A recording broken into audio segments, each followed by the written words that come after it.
How's it going, everybody? Welcome to a very special video here on Hardest Reset. As always, I am Greg, and that is Mira. Say hello. As you can tell from the description and the title of this video, this is a full spoiler cast of The Last of Us Part 2, a game which came out last week, a game that has been marred with controversy, leaks, both in context and out of context leaks, false leaks even, and a very divisive story very divisive story that has left fans pretty split, which people like Troy Baker and Neil Druckmann were kind of saying on the onset before the game came out that this would be a divisive story. We're going to share our opinions on the game. I am going to open with kind of some of the stuff that was and wasn't in the game, because there was a lot of conjecture, a lot of discussion when the game was first coming out, kind of what was and wasn't in the game. And we want to kind of get all that out of the way. I do also want to get out of the way, because we are discussing The Last of Us 2 and kind of the divisiveness of some of the conversation. It's okay if you didn't like this game. If you didn't like this game for the story, for the gameplay, if you felt that the ending just didn't justify all of the trauma that you were put through in this game, that is completely okay. Those are criticisms of what was presented in the game. Because let's be honest, this is very tragic, and we all need therapy after this. We do need therapy. Even the people that thought it was tragic because it wasn't a great game. Like, that's also just as valid. But if you're coming into this video, if you're wanting to yawn in the middle of this, Sorry. No, it's okay. I'm just giving you shit. I yawn a lot. I know. It's all good. It's a chronic thing. I just caught that from the corner of my eye. It's a chronic thing. I'm sorry. I know. I totally get you. It's all good. But no. But if you're gonna come into these comments, hating on the game for what wasn't in the game, or kind of spouting sexist, homophobic, bigoted rhetoric, that will not be allowed here. Or perpetuating rumors. Or perpetuating rumors that were not in the game, which is why I'm going to open with some of the stuff that wasn't in the game, because there was a whole set of leaks that came out in, I think, early May, if my timeline is correct. I don't remember. But if you're going to come in here with hateful, bigoted rhetoric not related to the game or what was even in the game at all, you can see yourself the fuck out. But I also do want to say that people who maybe didn't like the game, they didn't like the story, they had valid criticisms of the game, that is welcome. That is fine, because this game is very divisive, and to kind of give a spoiler to what we think about the game, while we both personally fucking loved this game, I specifically really understand that this is not going to be a game for everyone. This is going to be a game that you're either going to fucking love it or fucking hate it. And I completely understand that. It's a similar feeling I felt with Death Stranding last November. I fucking loved the story, but again, it was a story that's not for everyone. And that's okay. If it's not your kind of story, if you didn't like how everything unfolded, you feel it was null and void with what we're going to be talking about, totally cool. We're going to want you guys to share your experiences, but I want it to be pertaining to what's actually in the game. Perpetuating false rumors, perpetuating this like rhetoric of bigotry, homophobia, sexism, it's not going to be welcome here, because there was a rhetoric of that in the leaks, and I guess that's just a perfect transition into that. So a couple months before the game came out, there was a massive amount of leaks, and how I knew that these leaks were really kind of deterring a lot of people was around the time the leaks came out. I remember like a couple weeks afterwards, Chrissy, Brad, and Suya came over. They came over for a little bit of time. We saw Hello, finally caught up, and whatnot. And I had mentioned that, oh yeah, there were the leaks. I haven't read them. And I had mentioned I still have faith in this game. And Chrissy specifically said, I don't have faith in this game anymore. They really seem to have butchered it. I looked at the leaks. Suya made a comment of, this is just going to be some SJW bullshit. And I didn't want to look into it to see what was going on. As the game came out and as we started playing it, I started doing some research into what these leaks were and seeing a bunch of these articles that were saying, okay, now that the game is out, we can kind of start saying what was true and what wasn't true. Like, there was a couple reviews that stated that there are some rumors that are false. There was a lot of like conjecture and unsubstantiated stuff related to like the departure of a bunch of people from Naughty Dog, and kind of some of the writing team that had left, etc., etc. And then I'll get to also the IGN reveal in a little bit.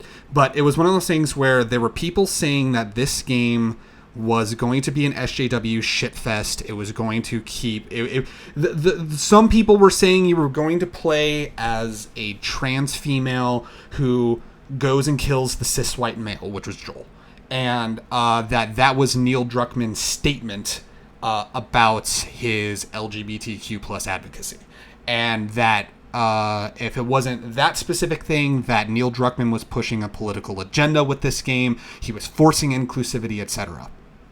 On the opposite end, the same people that leaked that to that side of the political spectrum were going to the more progressive side and was saying, hey, this game is marginalizing trans people. This game is telling you that, hey, trans people are the bad guys in this story. And thus people on the liberal side of things were like, I don't have faith in this anymore. You said, was it Twin Fools? Their significant other? Yeah. That they... Didn't know we were going to be dropping names, but hey. They're public figure, basically. But their significant other had said, hey, I don't have faith in this anymore, if I remember you telling me that correctly, right? Basically, I think it was his...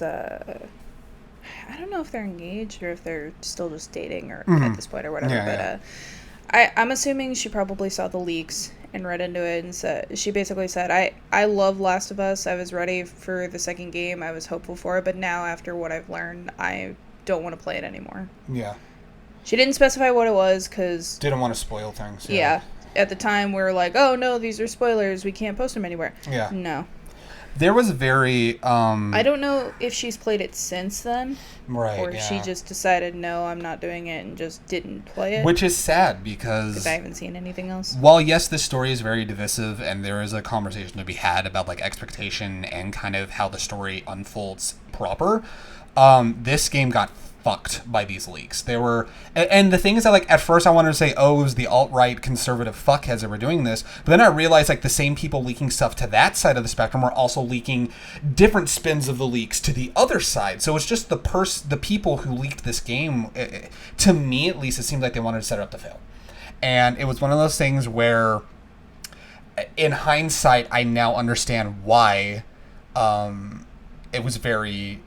controversial, and why people like Chrissy and Suya had those opinions, because and I also want to make the quantifier right here, they are by no means homophobic, sexist, racist. They're very loving and accepting of stuff, but like myself, when it's done just for inclusion's sake, that can be a problem. Also, they were just straight up duped, and they were also straight up fucking duped with what was actually in this game. I guess that's just a good transition there. The game is finally out, and I can kind of say some of those leaks, the spins on those leaks, which I got to say, shame on some of the... I mean, you can say shame on gaming journalism for any story, because, IGN fucking drags Neil Druckmann and, what's his name? Bruce? I forget the last name. The guy that, at the end of the credits, they said, hey, thank you for your years of working on this project. Bruce Straley, yeah. They basically said that the head writers of IGN wanted to just drag Neil Druckmann and Bruce Straley when one of the lead writers of Uncharted left, and there's like this whole mass thing and discussion of like media and like transparency in games journalism, which I mean that's a debate that's been happening for 6 years, and I think there needs to be transparency and all that fun stuff. But that's not what we're here to talk about. But a lot of people got duped. A lot of people thought that this was going to be an SJW shitfest. That it was just going to be inclusion for inclusion's sake, and not properly, showing, not properly diversifying. There was concerns on both sides as I've done my research, and it's sad because like the initial like few days on Twitter were brutal. Just people saying, I fucking love this game, I don't get why people are hating on it, and then like the game got super review bombed on Metacritic by a lot of people that are just sitting there like, oh man, fuck this game, etc. There was the whole thing of Laura Bailey having to go to Twitter to say that she never recorded any mocap of Neil Druckmann because they claimed that Owen was a writer, was like basically a writer insert character, a reader insert character, or writer insert, however you want to say that term properly. Basically, for anyone that wasn't following the stuff on Twitter, for any one person that was like, oh, I love this game, I don't understand why it's getting all the hate, there would be 10 to 15 people bashing on that person for liking the game for no reason. Yeah, and not even in the context of what was actually in the game. I can safely say now that conversation has steered off, and now there are people criticizing the game for what's actually in the game, and that's why you're allowed to do. Which that's why I gave the thing in the beginning that it's this game is not going to be for everyone, and people are going to have criticisms, and they knew that this was going to be a divisive game. Or divisive, however, divisive game. I swear I know how to word. I'm a host, and I don't know how to words to save my fucking life. But that's why I'm here. And it's one of those things where, like, when we did the podcast on Monday, it's like I was going to go like point by point by point, but a lot of places are now starting to finally open up and say, okay, here's what actually is in the game, here's what isn't in the game. So, like, a TLDR of what's in the game, what is in the game. Is a political agenda pushed in this game? No. Is there representation in this game? Yes. Is the representation done for representation's sake? No. At least in my opinion, I don't think so. I think they did a really good They made it feel very natural. To make it feel natural and to not call too much attention to it. There is a character who is trans that is not a main character by any chance. They're a supporting role. That is not painted as a villain or anything. They're a victim of circumstance. And it ties into the cult sect of this universe.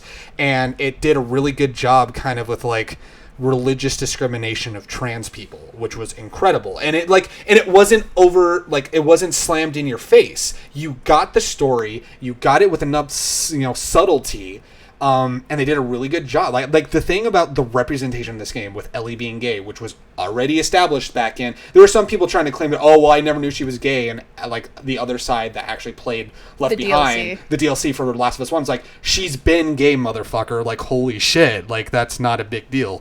But no, it's one of those things where I will say real quick on the representation for the trans character. Yeah, go ahead. Shout out to Naughty Dog for whoever casted this game did a really good job with that character in particular, because not only is the character an Asian trans male, but the actor is a trans Asian male. Yeah, they it's clear they learned from the blowback they got for Nadine in Uncharted 4, which, for people who don't know the Nadine controversy, Nadine is an African American character who is one of the, I don't want to say she's very much a black I don't want to say she was a villain per se. She was a villainous character that has, like, the redemption arc at the end. She started as an antagonist. She started as an antagonist, but she's way more complicated. In fact, she's in the DLC for Uncharted 4, which is Lost Legacy. But they cast Laura Bailey, a white actress. And Laura Bailey and Neil Druckmann caught a lot of shit back in, like, 2015, 2016, whenever it was actually revealed. And it's clear that they've learned from that, at least on the trans end. I know people are going to sit there and say, well, Ashley Johnson isn't a full lesbian. Why is she playing a lesbian character? Which, I mean, that's... which, granted, like we do need more LGBT people in these roles. But at the same time, I mean, Ashley took a lot of care in how Ellie was portrayed that, like, I feel like hers was so natural, too. Yeah. She goes out of her way to make sure that she's not doing this wrong. And the representation of the relationship between her and Dina was just so natural and just so well done to me. It's very realistic. Again, talk about not slapping you in the face with representation. They had an intimate scene at the beginning of the game where, I mean, there's no implication. You see them start making out, which is funny. They start making out after smoking weed. They start making out, and then there's a cut to black, and then you come back to them later, and it's obviously a post-coital scene. Which, for kids who don't know, that means that's a pillow talk after you have sex. But it's, the more you know, yeah. But they didn't continually slap you in the face with, oh, see, they're kissing, see, they're gay. They very much represented it as a natural relationship. You saw the highs and you saw the lows of this relationship. You saw... And not everything was peachy keen. No. In fact, at the end of the game, Dina leaves Ellie because she's like, I can't keep doing this. And we'll get to that. We'll get to that later. Yeah. I know this is like a very long kind of discussion of what is and what isn't in the game. Does Joel die in the game? Yes, he does. Mm-hmm. Is there more to Joel's death than just killing him for whatever sake? Abso-fucking-lutely, in my opinion. Does he get killed by a trans female? No. There is no political statement of the cis white male getting killed by the trans female. She is not trans. Abby is not. Built. Abby is very much a female.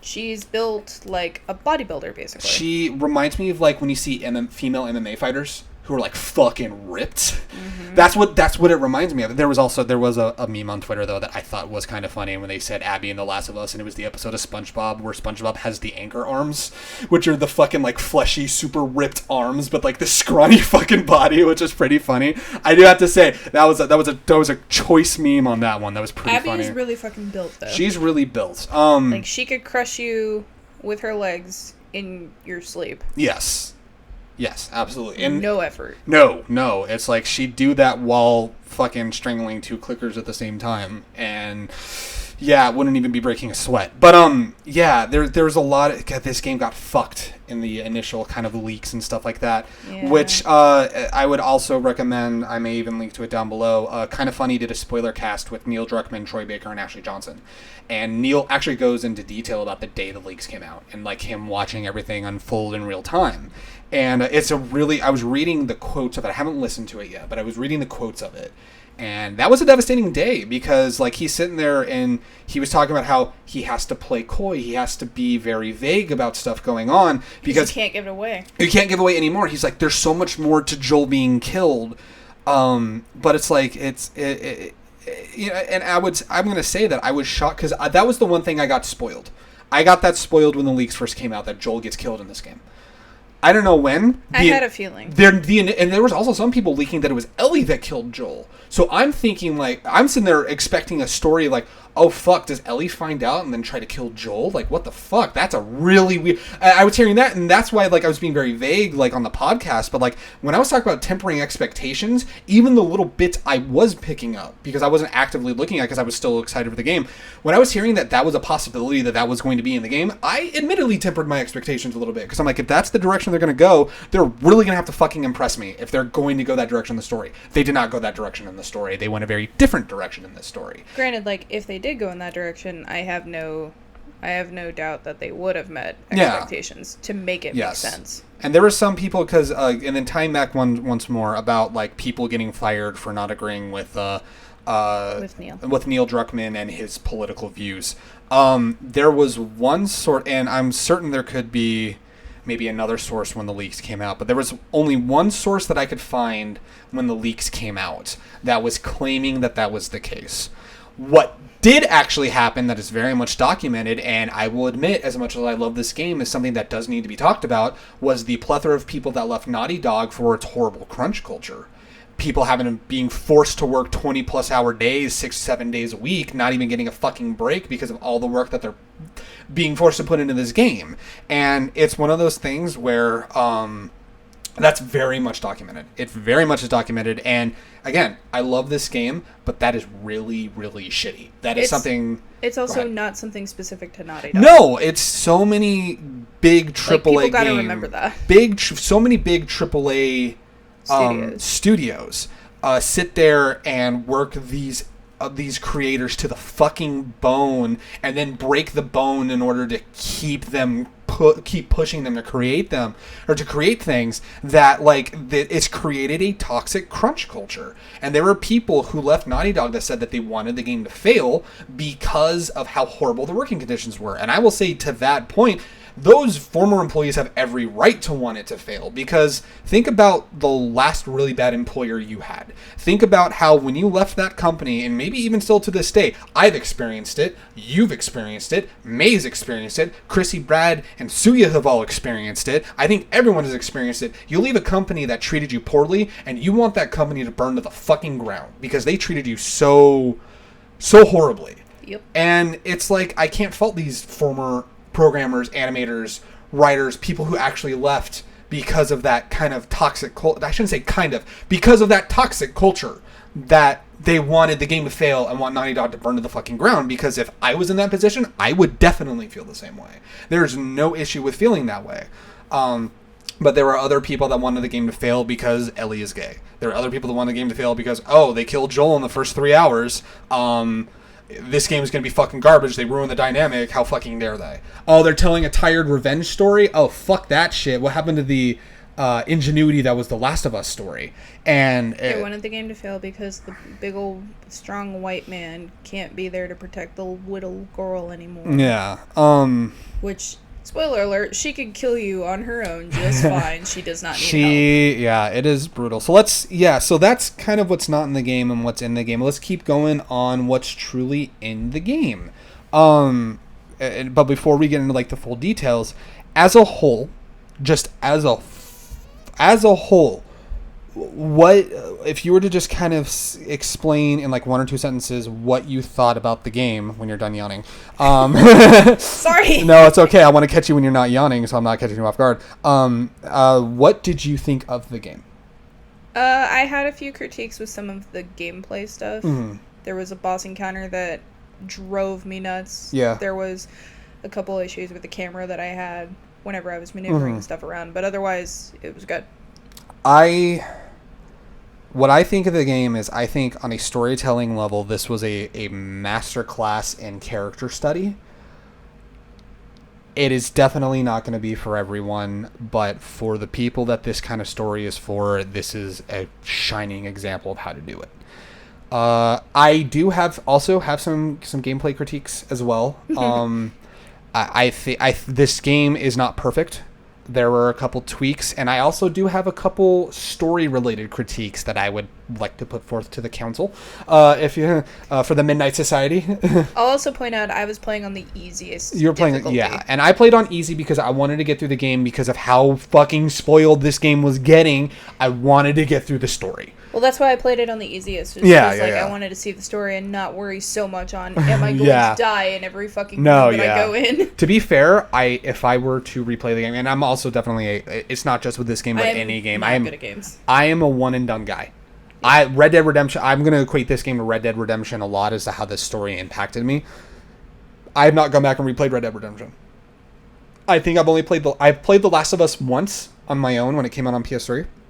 And back in like 2015, I think I started streaming it again and reliving it. But like I've also seen you play it multiple times. But as someone who's played it myself, I've only played the game through to completion once, and I played the DLC once when I first got my PS4.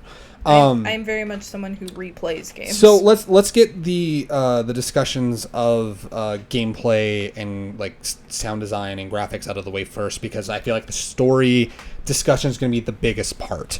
Let's start with gameplay. So we had some critiques of the gameplay, and I'll let you go first. What did you think of the gameplay, and what were your critiques of the gameplay? So overall, just the way you're handling the characters, they've learned something from the first game. Mm-hmm. The crafting is a lot better this time around. Not that the crafting was bad in the first game, but there's improvements that they've made. There's more workbenches available. There's just like you can actually go prone on the ground now and crawl instead of just crouching. They really hammer in on the whole. In fact, you can't see your flashlight, so don't worry about having your flashlight on when you're in a room full of infected. That's true. Because I have a tendency to take my flashlight off, or turn it off, and just go through like dark rooms, because knowing my luck, there's going to be a human in there, and they see the flashlight sometimes. They do, yeah. But the only issue I had with gameplay was the camera. Because when you're doing the first game, like especially when you're moving the dumpsters, you can move the camera around and it's a fluid, like, around motion. Yeah. This time, the camera would move on its own when you start pulling the dumpsters or whatever. And when you try to adjust it, for me at least, it went around in circles. And, like, I just had to, like, not even try to adjust the camera at that point. I just had to let it go. You also had a couple graphical glitches that... No, those were funny. Those were funny. Those were pretty good. I had a really great glitch. I have the video clip saved for the Joel one that I got. Oh, the Joel one. I gotta see that. I gotta see that Joel one. I had a glitch without like saying what was going on in that scene. Well, this is a spoiler cast. You can go ahead and say what. Well, scene no, this is like not yet. Oh, okay. Because we need to talk about how Joel is actually involved in this game. That's true. But like, without going on to where it is yet, Joel is walking in a forest. I go back towards him because I'm trying to get around him so he can walk in front of me. What ends up happening is the AI that I'm controlling just, like, it pushes Joel kind of towards the tree. And so he starts walking. He's, like, into the tree. And then he's still doing his walking animation. But he's stuck in the tree. He's stuck in the tree. He jumps up above the ground. Oh, my God. Still walking for a couple of frames. And then drops back down. I haven't seen that. I remember you telling me about it, but I have not seen it. I was crying. It was hilarious. You had a backpack strap. I had a backpack issue. So there's a scene. All I'm going to say is there's a scene with Ellie, Tommy, and Jesse. And they're looking at a map. And Jesse is the character that was from the trailer where they were all dancing. Yes. For anyone wanting to know. He's the one that was talking to Ellie before Dina pulls her out to kiss her. To kiss her.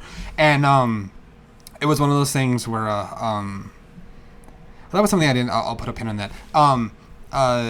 But there's a scene where these guys, where Tommy and Jesse are talking, and you're walking from an area to go meet them. And I don't know if it was the backpack strap or the strap for the rifle, but the strap was like like elongated.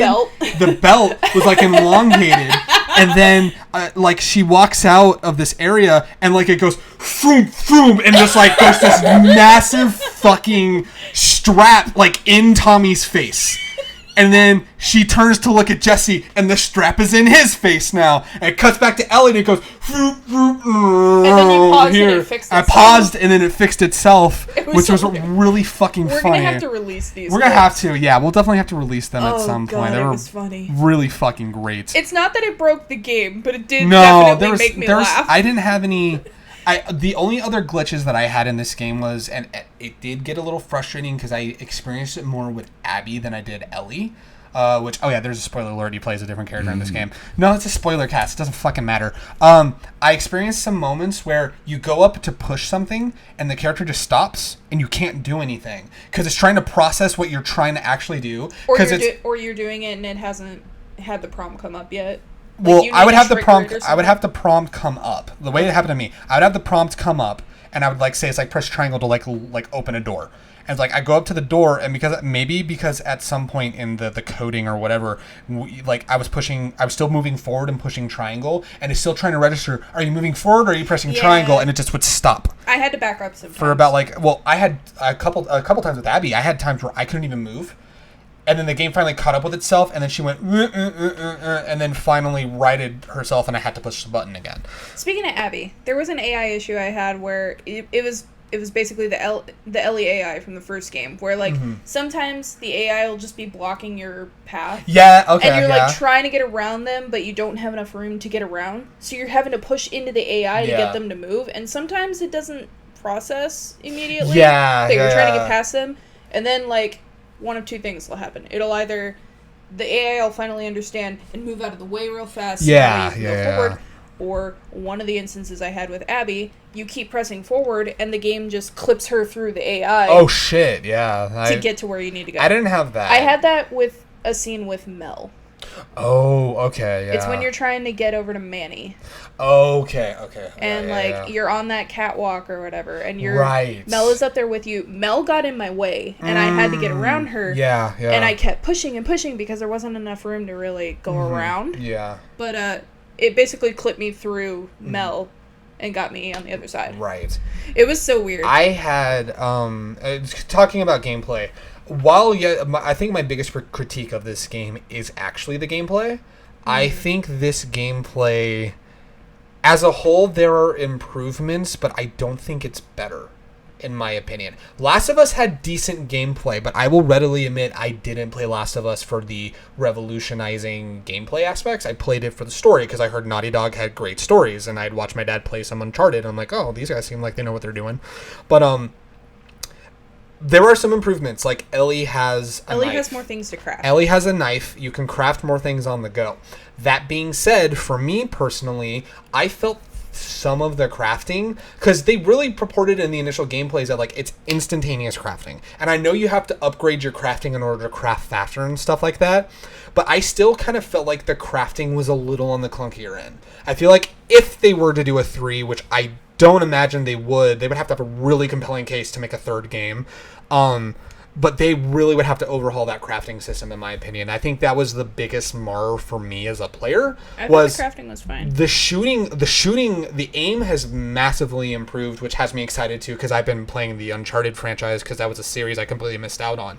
I played the first 3 on the Nathan Drake collection, and then I told myself after Last of Us, I need a couple days of Animal Crossing to process all this trauma of the story. And I mean that in a good way. Chill days. I must say, I love the story. I think it's a fantastic masterclass of it's just character that we cried design. When we finished. And yeah, it was I need an emotional break before I get invested in Uncharted 4, because I hear Uncharted 4 has some deeper stuff in it as well. I'm well, shit, my adventure game's now about to get deep. And I'm god damn it, all right. But it has me excited to go and play Uncharted 4 because May was saying, because Uncharted 4, it's both hers and my dad's favorites out of the 4 games. And May was saying that, like, oh yeah, the shooting's gotten really good. And if it's anything like the shooting in Last of Us 2, that they really fine-tuned the shooting mechanics. I had no issues hitting an enemy in a specific spot, and if I missed a spot, I wasn't angry at the game, I was angry at myself, because I'm like, fuck, I didn't aim that correctly. So with the upgrade thing real fast, because there's a couple of things that I noticed that was really cool. One was they give you the option now to hold your breath. That was cool. As a guy who's played shooters, and that is a thing in like FPSs, to where some games allow you to, like when you're using a sniper rifle, you'll be swaying, and then you push down on a button or push down on one of the thumbsticks to hold your breath, and it like straightens up. They did that specifically, but you could do it with both, I think, but with Abby specifically, it's like hold your breath to do this. And when I would do that, the satisfaction of holding your breath and then popping someone in the head was incredible. See, the funny part is, like, I had the upgrade for both of them, but I didn't really use it until I was Ellie towards the end of the game. Oh, yeah. But, there was that, and then one interesting thing, not necessarily good, but, like, an interesting thing of, when you got enough supplements for something, you couldn't pick and choose which one you wanted to go with down one specific path or whatever. You had to kind of follow a tree down. That was another complaint I had about the game. It's that like, the first game, you got to pick which upgrade you wanted. If you wanted to upgrade your listen mode distance, you could, as long as you had enough supplements, you could go ahead and do it. They definitely tried to streamline it. Or if you wanted to give it into, like, the auto-aim, like, aim assist to help you. But this time, like, there are branches of what you can upgrade, but you have to go in order. I liked the idea of there being branches, so that way you can, like, customize however you want. That being said, like, I understand, like, you have to unlock the 25% health before you can get the 50% health. Like, that makes sense, because that's a progression of one certain thing. But I'm with you in that. For me, I want the listen mode before I want the health. For me, I think they should have made it more like a branching, like, so think of like if you go one way, okay, you can upgrade in this order. A recent game I played, Final Fantasy VII Remake, for example. They had, when you're upgrading the weapons, you could choose what part you wanted to upgrade. Or Witcher. Or Witcher's another good one. And, like, they wanted you to go in a successive order, which, I mean, can be fine, but I felt like that also restricted what I was looking for, because like for me, because I'm a fucking bullet sponge half the time, I wanted more health. So it's like, well, because I'm paranoid as fuck, I wanted the listen mode. You wanted the listen mode, yeah. But it's one of those things where, like, there were some things that are better, like the shooting mechanics are so much better in this game. They give you options for combat. What can be crafted is great. The idea of you can play this whole game completely stealthed, or go guns blazing, a very Metal Gear Solid choice, by the way. I went guns blazing. You went guns blazing, and I tried to be as stealthy as possible, but I stealth when I scavenge, but when I'm in a room with enemies, I tend to just shoot everything. That kind of ability to vary how you play the game is really cool, and I'm actually excited to see people do challenges of, like, hey, beat the game only using your knife, which will be fucking impossible. I would say unless there is, like, a specific moment that you need to use a gun. Unless the encounter calls for it. Yeah, I'm certain there'll be rules. And I'm excited to see, like, you know, different methods of, like different methods of play. It was really cool. But I did have, like, the crafting, what you could craft was better, but I still felt... Incendiary arrows were pretty great. Explosive arrows. But, like, the stuff you could craft was great, but I still felt like the crafting was a little clunky. It, mind you, wasn't as clunky as the first game, but it still felt clunky, and, like, you had to go through the whole the whole tree of, like, I gotta craft everything. Like, there were times where, because of how I thought you could play it, they're like, okay, I can hide and craft a health kit, and even then, it's like, they know where you are, regardless. So it's like, I get maybe that's just a non-pro gamer move on my part, but I don't know. Even in, like, non-situations like that, I felt... unless you upgraded it to a certain extent, it still took a while. And I get it that, like, that's kind of the aesthetic for some people, but for me, it felt clunky. And that, and then why am I blanking on the other point that I made? I will say one good thing. More workbenches. The more workbenches was nice. The more workbenches was nice. The amount of upgradability on the guns and how you did feel, going back to how good the shooting mechanics were, how you did feel the changes when you upgraded a gun. It was noticeable, and it and the made detail sense. that you see, like the upgrades for your weapons while you're at the workbench. Like, the fact that you could see Ellie or Abby take their gun apart, clean it, that was cool, and see what they're doing to change shit. That was a cool little detail. Or something. That is fucking sweet. That was a cool little detail. And because like in the first game, they're doing upgrades, but you don't see them doing the upgrade. Yeah. You just kind of like, oh, you hold the button down and then the upgrade's done. Here you hold it down to process that you want that upgrade to finish, and then they just take it apart and do whatever and then put it back together. Yeah.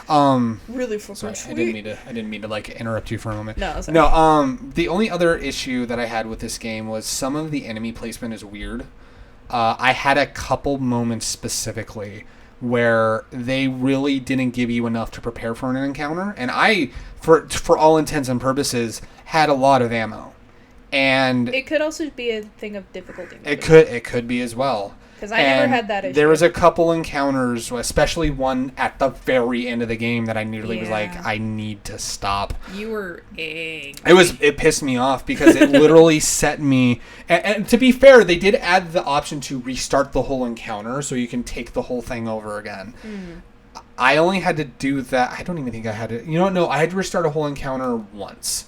And I think it was about like halfway through the game. I was still playing as Ellie at the time. There was an encounter. To be fair, it was on me, but it really got fucked up and wasn't good.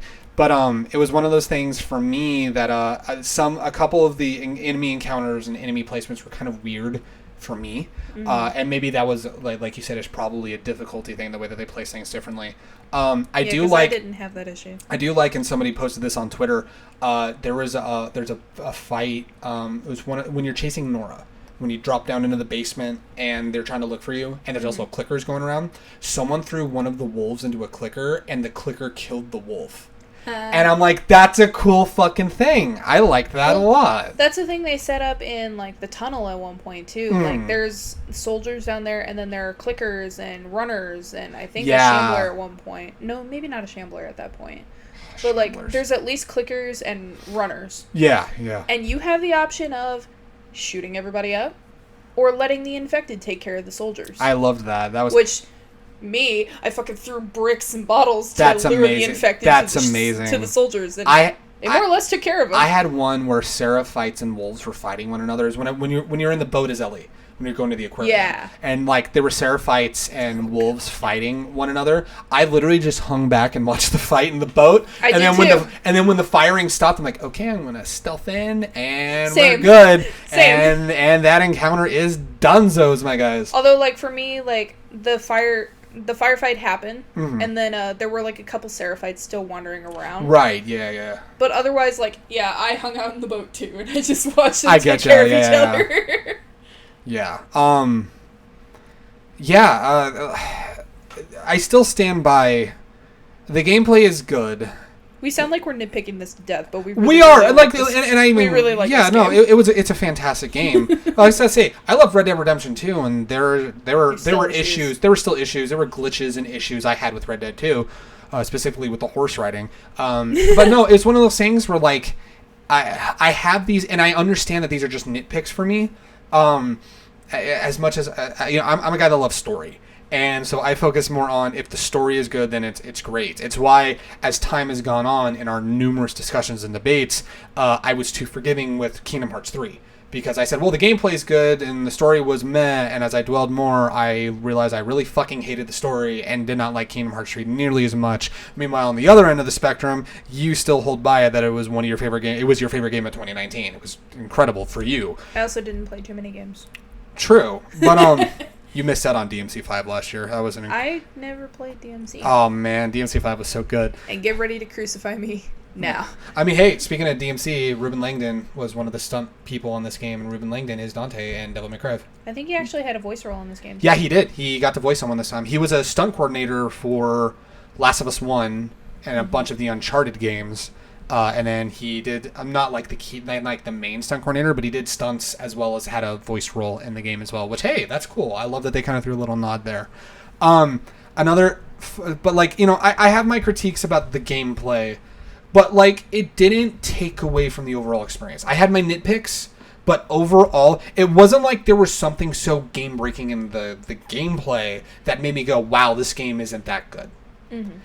we have our critique. I don't want to speak for you, but for myself, while I have my critiques, I love the gameplay. I mean, for the frustrations with the crafting and some of the trees with trying to upgrade shit, the shooting, which is the key part of the game, was massively improved, and it was pretty satisfying to pop up some headshots on both other factions and on Infected, which was pretty great. Also, the return of the Molotovs. Oh man, my best friend. I know, right?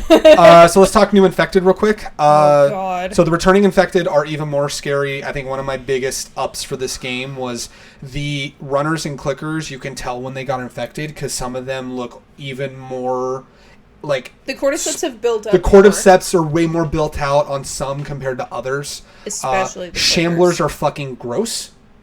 Shamblers are really fucking gross. I have the model unlocked for it, and it's so fucking disgusting. So for anyone that wasn't keeping up, Shamblers are basically armored bloaters. They're armored bloaters, which bloaters were bullshit in the first place. Bloaters are bullshit, but you at least knew how to handle them. Shamblers, they not only have kind of like an armor plate on them, but they have a bunch of like eyeball looking things growing out of them, and they do. When they die, they shoot out like a really noxious cloud that you cannot be near or you're going to get hit, and it's going to hurt a little bit. Those things are disgusting. Shamblers, fuck Shamblers. I had an easier time with Abby because she had pipe bombs, and pipe bombs are so effective against. Well, as soon as I had like the trip mines. Oh yeah, the trip mines did help as Ellie, but yeah. Trip mines and Molotovs are my combo. And then they had stalkers, which stalkers are man. I hate them. Stalkers are Go away. When I kept calling them clickers because they look similar enough. They look similar enough to clickers, yeah. But yeah, that first scene when you're getting to the hospital as Ellie, and you see there's like a skitters like cross. I'm like, what the fuck's that? And I was ahead of you, and I was like, oh fuck. To anyone that has no idea, think of The Grudge, or not The Grudge, The Ring. The girl skittering on the floor, like really creepy, like That's what these things kind of remind me of. And then they're literally like creepy crawling on the ground like that. If you're not like the name implies, if you're not fully aware of your settings, they will come up. They come up out of nowhere. They come up out of fucking nowhere. Then when you're Abby, they're fucking hidden in the fucking walls that are like overgrown with cordyceps. No, and that was fucking terrifying. That was so well done. Like that was this game. I've always called it like a suspense game with some horror elements. That was the one moment when you're going down to get to the hospital where it felt like just a complete fucking horror. I was having like the similar feeling of avoiding Mr. X in Resident Evil 2. Also, something I noticed, at least more as Ellie, I don't know if this came up with Abby too, but when you try to use your listen mode to find stalkers, they don't pop up. Nope.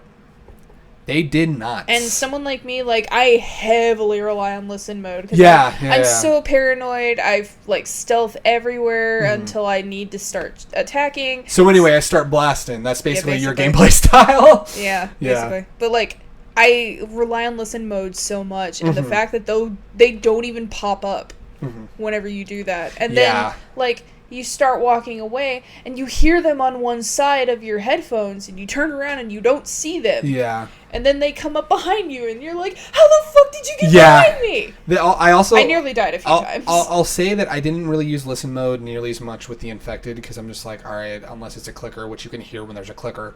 I did that mostly with Shamblers and runners. For me, I used that more on human enemies. And there's a thing that the human enemies can do. If they're walking slowly, you don't hear them as much. So I'm trying to keep track of people. I'm like, where the fuck did he go? I can't fucking see him. It's either he was too far away or like they'd be near, but like they're walking subtly, and it's like you just hear a little poop, poop. I'm like, that was a cool little addition there. Well, also like a thing is if you unlock your distance to be further, like you can start picking them up a little further away. But like okay, I guess this may or may not be a glitch. There was a time when, as Ellie, I'm in the woods and the cult members are walking around. It's the first time you encounter them. Oh, the first time you encounter the Seraphites, yeah. So they're looking for you because they're like, clear the area, make sure that we didn't leave anybody behind. I had started fighting. I killed a majority of them, but there were still like a few of them wandering around because there were still subtitles at the bottom. Mm-hmm. I could hear someone talking, but I couldn't see where they were. Yeah. I had a thing happen where I was in listen mode, and I would look down at the ground, and it would have an outline of, like, the white to indicate that there's someone there. Right. I would go there, there's no one there. Yeah, I remember you saying that. Like, yeah, it was weird. One of them looked like they were laying on the ground, like, going prone. And it wasn't like that they were actually going prone at all, yeah. And there was no one there. And then another time it looked like someone was kind of crouching in the grass, like, against a rock wall or something. Yeah. And I would go over there, and there was no one there. That had to be a glitch or something. I don't know. Because I was like, are they here? Because I kept hearing talking, and I figured you pulled me aside because I was using the restroom when I came back out because you was coming back out because you were playing in here. I was playing out in the living room, and it was one of those things where just like, babe, am I doing something wrong? Well, no, you should be like. I was confused. I still think that was a glitch. I think it was just a glitch on the game's end. But no, you brought that up, and it reminded me of that. Yeah. Speaking of other enemies, we talked about the Rat King, which was the one infected boss. Oh, and Rattlers. Well, the Rattlers those aren't infected. Those are a group of people. Still, though. Well, we're gonna get to the factions in a moment. Well, with the Rat King, there was a bloater half and there was a Rattler half. No, it was a. That's how they broke down the model. It was a bloater half and a stalker half. I thought it was how it was explained. Is it? I thought it was a stalker half. I don't know. Let's pull up the model viewer. We'll pull up the model viewer. But no, it was, the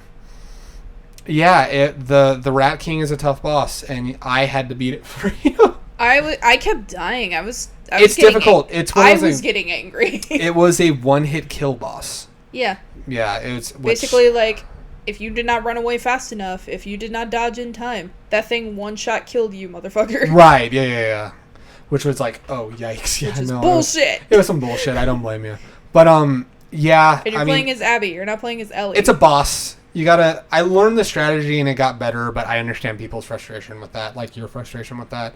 Now the factions. You have the Wolves, you have the Seraphites, and at the very end of the game, you have the Rattlers. Which also, the Seraphites are broken off into two different parts. There's Scars, who are what they call the apostates, the ones that left. Yeah. And then you have the Seraphites, who are the true religious cults that are still there. Because technically, for all intents and purposes, a few of the characters that we meet are called Scars. Yeah. Because they left. I got confused because I thought Scars was in reference to how the Wolves called the Seraphites, and the reason why that they got called, like, Abby is with a couple apostates, former Seraphites. The way I perceived that was the Wolves called them Scars, but the Seraphites called themselves Seraphites, which is the way that I perceived that. But that's the thing, like, you're originally supposed to see it that way, but then you start learning more about how that faction works. And then you realize, like, there are different names for things. Was this dialogue stuff, or was this written stuff that you... It's stuff I picked up. Okay, maybe I don't have a 250 IQ like you do, but... I don't have that IQ. Sorry, but no, like... 249, excuse me. I actually don't know what my IQ is. Neither do I. Anyway, go ahead. But, like, it's just a thing, because I noticed there were times when Abby would call them Scars, and Lev was the character that was like, don't call us that. We're Seraphites, yeah. But also at the same time, Seraphites wouldn't really call themselves anything else other than Seraphites.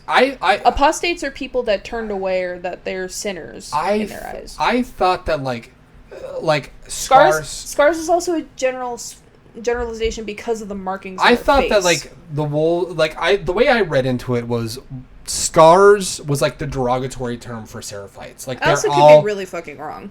I thought that Scars was a derogatory term for Seraphites, and the reason why Lev kept correcting Abby is because Abby is a former Firefly, now Wolf. So Wolves call them Scars because of the scars on their face. And Lev, being a former Seraphite, was like, no, that's not the name, we're Seraphites. Again, I could be wrong. I've been wrong. That's just the way that's just the way that I read into it. But anyway, so you have the Seraphite to tie back into them fighting against them. So you have the Seraphites, which the call and response whistles still scare the shit out of me because I would always take out one, and I'd wait for there to be no call, like response whistle or no call whistle. And then when you get caught, it's urgent whistle. It's urgent whistle. All caps. All caps, asterisks, urgent whistle. But and then you had the wolves. I'm going to say the wolves and rattlers are going to be in a similar category, just because you handle them in a similar way. There's also one thing they have in common. They have dogs. Yeah, they had dogs. That's a new thing you got to worry about. So there were people that were saying that Naughty Dog confirmed that there is a way to beat this game without killing any dogs. You just stealth, basically. I didn't do that. I did not. And either. I felt like a bad person. I did not either, because there was one time I got caught and I panicked. And what's the first reaction I had? Shoot at the thing that's running at me. So anyway, I start blasting. Yeah. Shoot at the thing that's running at me, and that just kind of became a thing I had to do because I just was not stealthy enough. That was a detail. Because dogs can track your scent. Yeah, that was a... I suck. That was a detail. Like, if there's anything I felt was a little much in the game, I will admit that the dogs thing was a little much for me. It made me feel bad. Which is more traumatizing, though? The dogs when they die, or the horse when it gets pretty much blown up? Yes, all of it is bad. I mean... That was a cutscene, and I felt bad. That was a cutscene, yeah. That was really bad. I was like, no. We'll talk about it when we get into the story, but the revelation of who the dog was you killed in the aquarium is Ellie made me go, oh, don't fucking do this, Naughty Dog. Don't fucking do this to me, Naughty Dog. I will say, though, there is one doggo. We did not see his body, so I'm going to basically make my own conclusion that he's fine. I think Ellie killed him. I really think Ellie killed him. He's fucking fine. Hey, Gustavo's... He's a good old doggo. He's fine. Gustavo's dog... Gustavo's dog is great. Is alive and well, so we'll at least have that one we can agree on. What a good boy. I know. But the only difference, I would say, in gameplay style on fighting wolves and rattlers is when you get to the end, some rattlers have body armor. Yeah. That was some bullshit. I got a headshot with the rifle, and they didn't go down, and I went, oh, fuck. I unloaded. All right. I unloaded, I think, like, my little handgun or whatever. Yeah. Because it kept aiming at their chest. And yeah. I would just do, like, rapid fire, like, oh, God, get them away, because there's, like, 3 other people coming over. I gotta get this one out of the way now. And I literally emptied my clip. Yeah. Trying to kill one. I needed a clip. And he's still alive. Bigger gun now. Yeah, bigger gun. Yeah, that was... The military rifle. Yeah. Was my friend. The military rifle was your friend, yeah. At the later half of the game, it was my friend. Yeah, the military rifle was, I mean, there were some satisfying headshots with that. See, other quick fire things before we get into talking about the story. Music, we don't even need to debate. The music is incredible.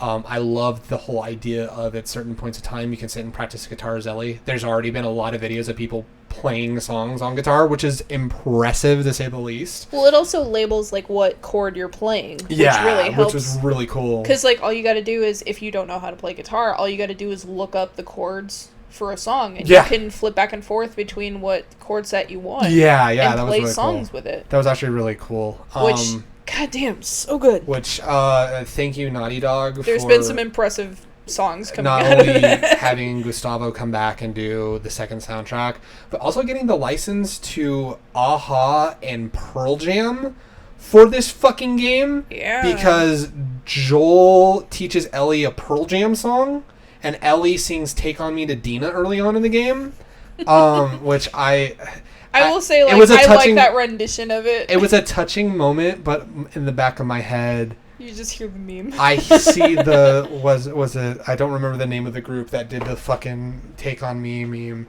where they're dancing and like walking down the street, basically. Oh, I don't remember. I don't remember the name of that group. I think of the Dark Souls animation video. Oh, yeah. Where it's all the different characters from Dark Souls and just like coming up to each other, and they're just like raising their hands. They're praising the sun. Yeah, it was pretty good. Yeah, it's like I hear it, I'm like, oh, this is such a pretty rendition, but I can't get the memes out of my fucking head. And then like the big giant bird. Oh yeah, that's doing it at the end. That's fucking beautiful. Yeah. But no, it was. I remember we were hearing Joel play the song. I'm like, who did this song? It sounded familiar to me. There was a familiarity to it, and then he went, "Holy shit, it's Pearl Jam. I'm like, are you fucking kidding me? Because it sounded familiar to me, so I googled the lyrics. I was just like, why have I heard this? But it's Pearl Jam. Like, oh, that's where I've heard it before. It's fucking Pearl Jam. Which, and you do see a poster of that album. For that album. Because later on. Infection, that was off their 2013 record. Which Outbreak Day happened in 2013. And Outbreak, which was a really cool thing to connect. Yeah, that was actually kind of a cool thing. Because, like, the record stores would have that. And it said coming soon. Coming soon, yeah. Which is, that was, fucking choice. It was a cool little detail. The animation, oh my god, this is one of the most beautifully animated games I've ever seen. The engine that they used for this game was so good. The engine is so choice. I gotta give massive shout outs to the people who did the mocap. We're getting ready to get into the talk of the story right now, but there are certain scenes that if it wasn't for the mocap animators really hitting home the performances each of these voice actors put forth for this game, it would not be nearly as believable. And they did so good at, like, physical acting too, not just like facial acting, but physical acting, body language, acting. Acting. Yeah, no, it was phenomenal what they did for this game, and it shows in the animation. You feel every, like, when you have to be in, like, close quarters combat with someone, you feel every punch, you feel every knife hit. You just feel it, and then not physically, but like, I mean, in your soul, which might as fucking well be physically. But no, you feel that hardcore. And it's one of those things where... especially at the end. It's... oh my god, and we'll talk about that when we get to story. But yeah, it's one of those things where it just... it was beautifully animated. The gameplay animations were incredible. The cutscenes are in engine, so there's not like super nice cutscene and then potato gameplay graphics. It's all in the same engine, and it was phenomenal the way that everything was animated. The scenery was beautiful. The usage of color, which we'll get into that and talk about the story, but using the color palette to help elicit certain emotions. The world is so huge. The world is vast, and the world to tie into animation, the world, the whoever's the world builder for this game as well deserves a fucking raise and a half as well. Because it was it felt vast, even though this game, for all intents and purposes, is a linear game. You could explore different locations. Felt massive. Like, there were things that you were going into, and I'm there's a trophy for exploring all the locations. Really? Like, yeah, at least for Seattle. There's a trophy for visiting all the locations there. No shit. That's awesome. I didn't get it because I think I missed one location. I missed a couple locations. I know for a fact I missed a couple locations. Like, for these games, like, I scavenge the shit out of everything. I usually go into every room I can, or whatever. This time, I missed a few rooms because I didn't realize there was a cutscene that was going to happen after I left. Right, yeah. So, like, I would go through one block door or whatever, and then it would trigger, like, the next start of the game, and I'm like, oh, shit, I can't go back now. Yeah, no, but, like, I get you. But, like, I went into every room that I could think of before I would go on, and, like, I never felt like there wasn't anything that I missed. Yeah, it was... But this game was huge. There would be times when I would think I went into this area, but then I would find things as I'm turning around. It's one of those things for me that, like, it's proof that they did really good in a linear game, because I only see this level of, like, expansion of a world in, like, an open world game. And, like, your... MMOs. Like, no, not MMOs, but just open world games. Like Red Dead Redemption 2, which I keep referencing, or the more open areas of, like, Final Fantasy VII Remake. Death Stranding's another good example of it in recent time. Games with open worlds, the first half of Final Fantasy 15. You know, you could explore all these different places. That's where you see that level of, like, exploration. But the fact that they put this into a linear game was really fucking impressive, and I loved that to death. Was there anything else before we get to story? Because there's a long diatribe. Not diatribe. That means it's a rant and not discussion. Good. There's a long discussion to have about the story. So, the story of The Last of Us 2. The biggest discussion point of this game with people who have actually played this game. Does the story hold up? Does it warrant there even being a sequel? Does the end justify the means? There's a lot to discuss here. In a general... I think we need to just go beginning to end. Yeah, well, to build up kind of how this goes. I'm not going to sit here and retell the whole story. No, but I'm going to just ask a general question, and we'll go point by point about big plot points in the game and kind of get our opinions on it, because I love the story, but even a great story has its flaws. What did you think of the story for The Last of Us 2? Do you think it warranted existing, and did it make sense as a sequel? The thing is, like, when you finish the first game, you wonder what's going to happen from there. Mm-hmm. Because the first game is all about getting Ellie to the Fireflies because she's the cure for the infection. Yeah. And then you just yank her out of that situation, and then you wonder, like, there's a lot of loose threads just dangling there. Does Ellie actually know what happened? Does she figure it out? Yeah. What are they going to do now?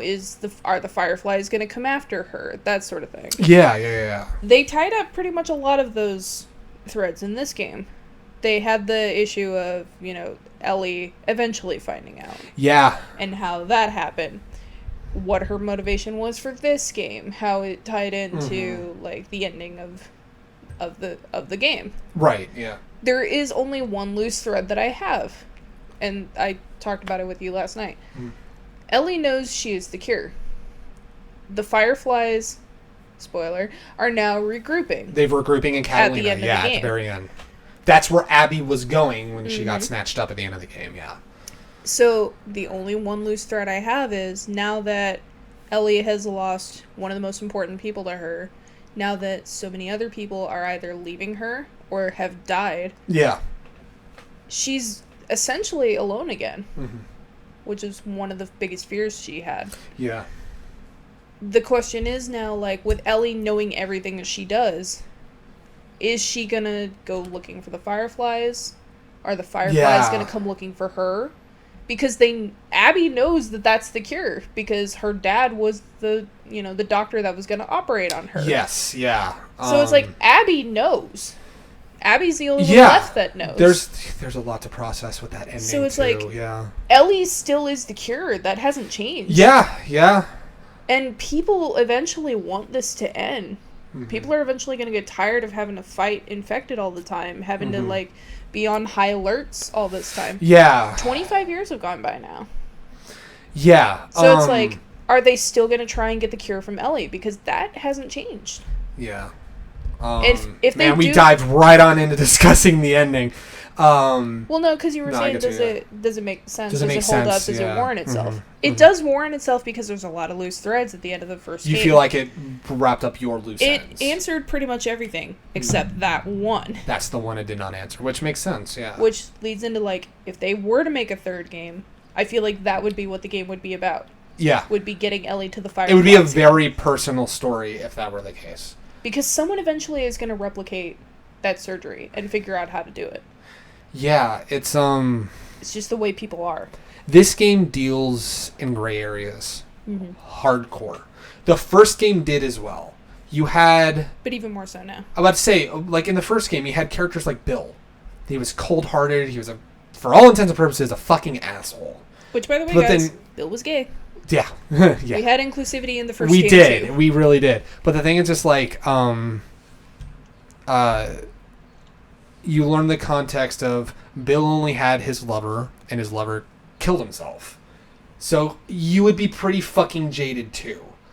So the first game does deal with these kind of gray areas. Joel could definitely be seen as selfish and a villain for firing his way back to Ellie to take her back. But then you have the very beginning of the game of Tommy saying, I can't say I would have done any different. And it's very... there were some reviews that were very high praise of this game that straight up said, this game is uncomfortable. But that's why it succeeds.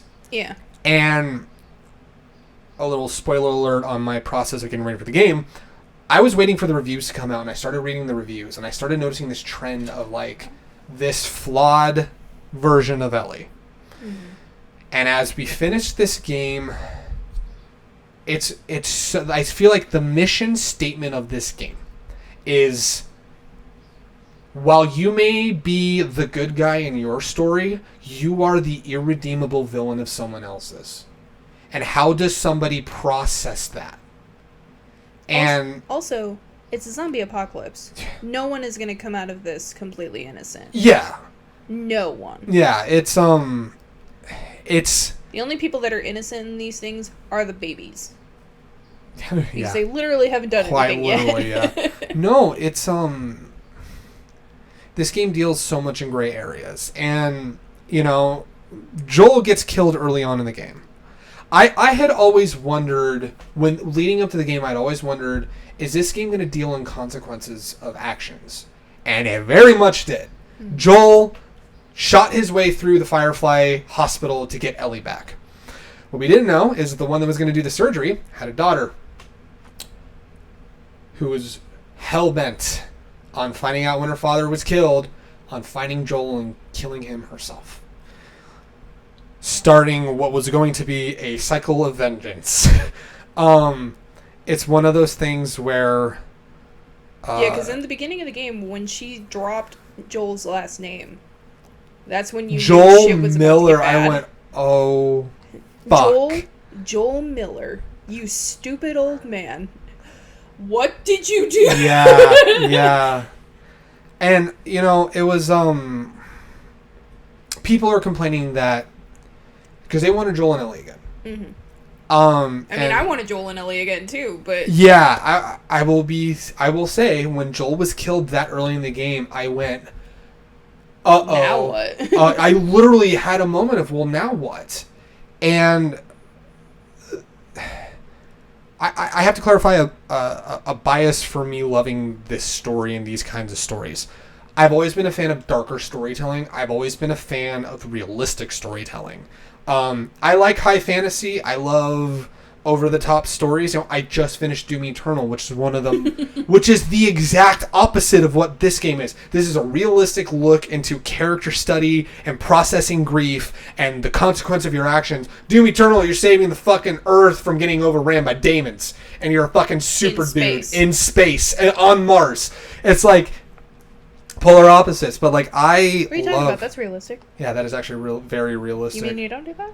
I mean, look at our current administration in the U.S. So, anyway, that's getting cut out. No, it's not. Anyway, so it's one of those things where I go from this over-the-top, like crazy, unrealistic story to one of the most realistic, like looks into where you would be in a situation like this, and it is uncomfortable. It is brutal. It is ugly.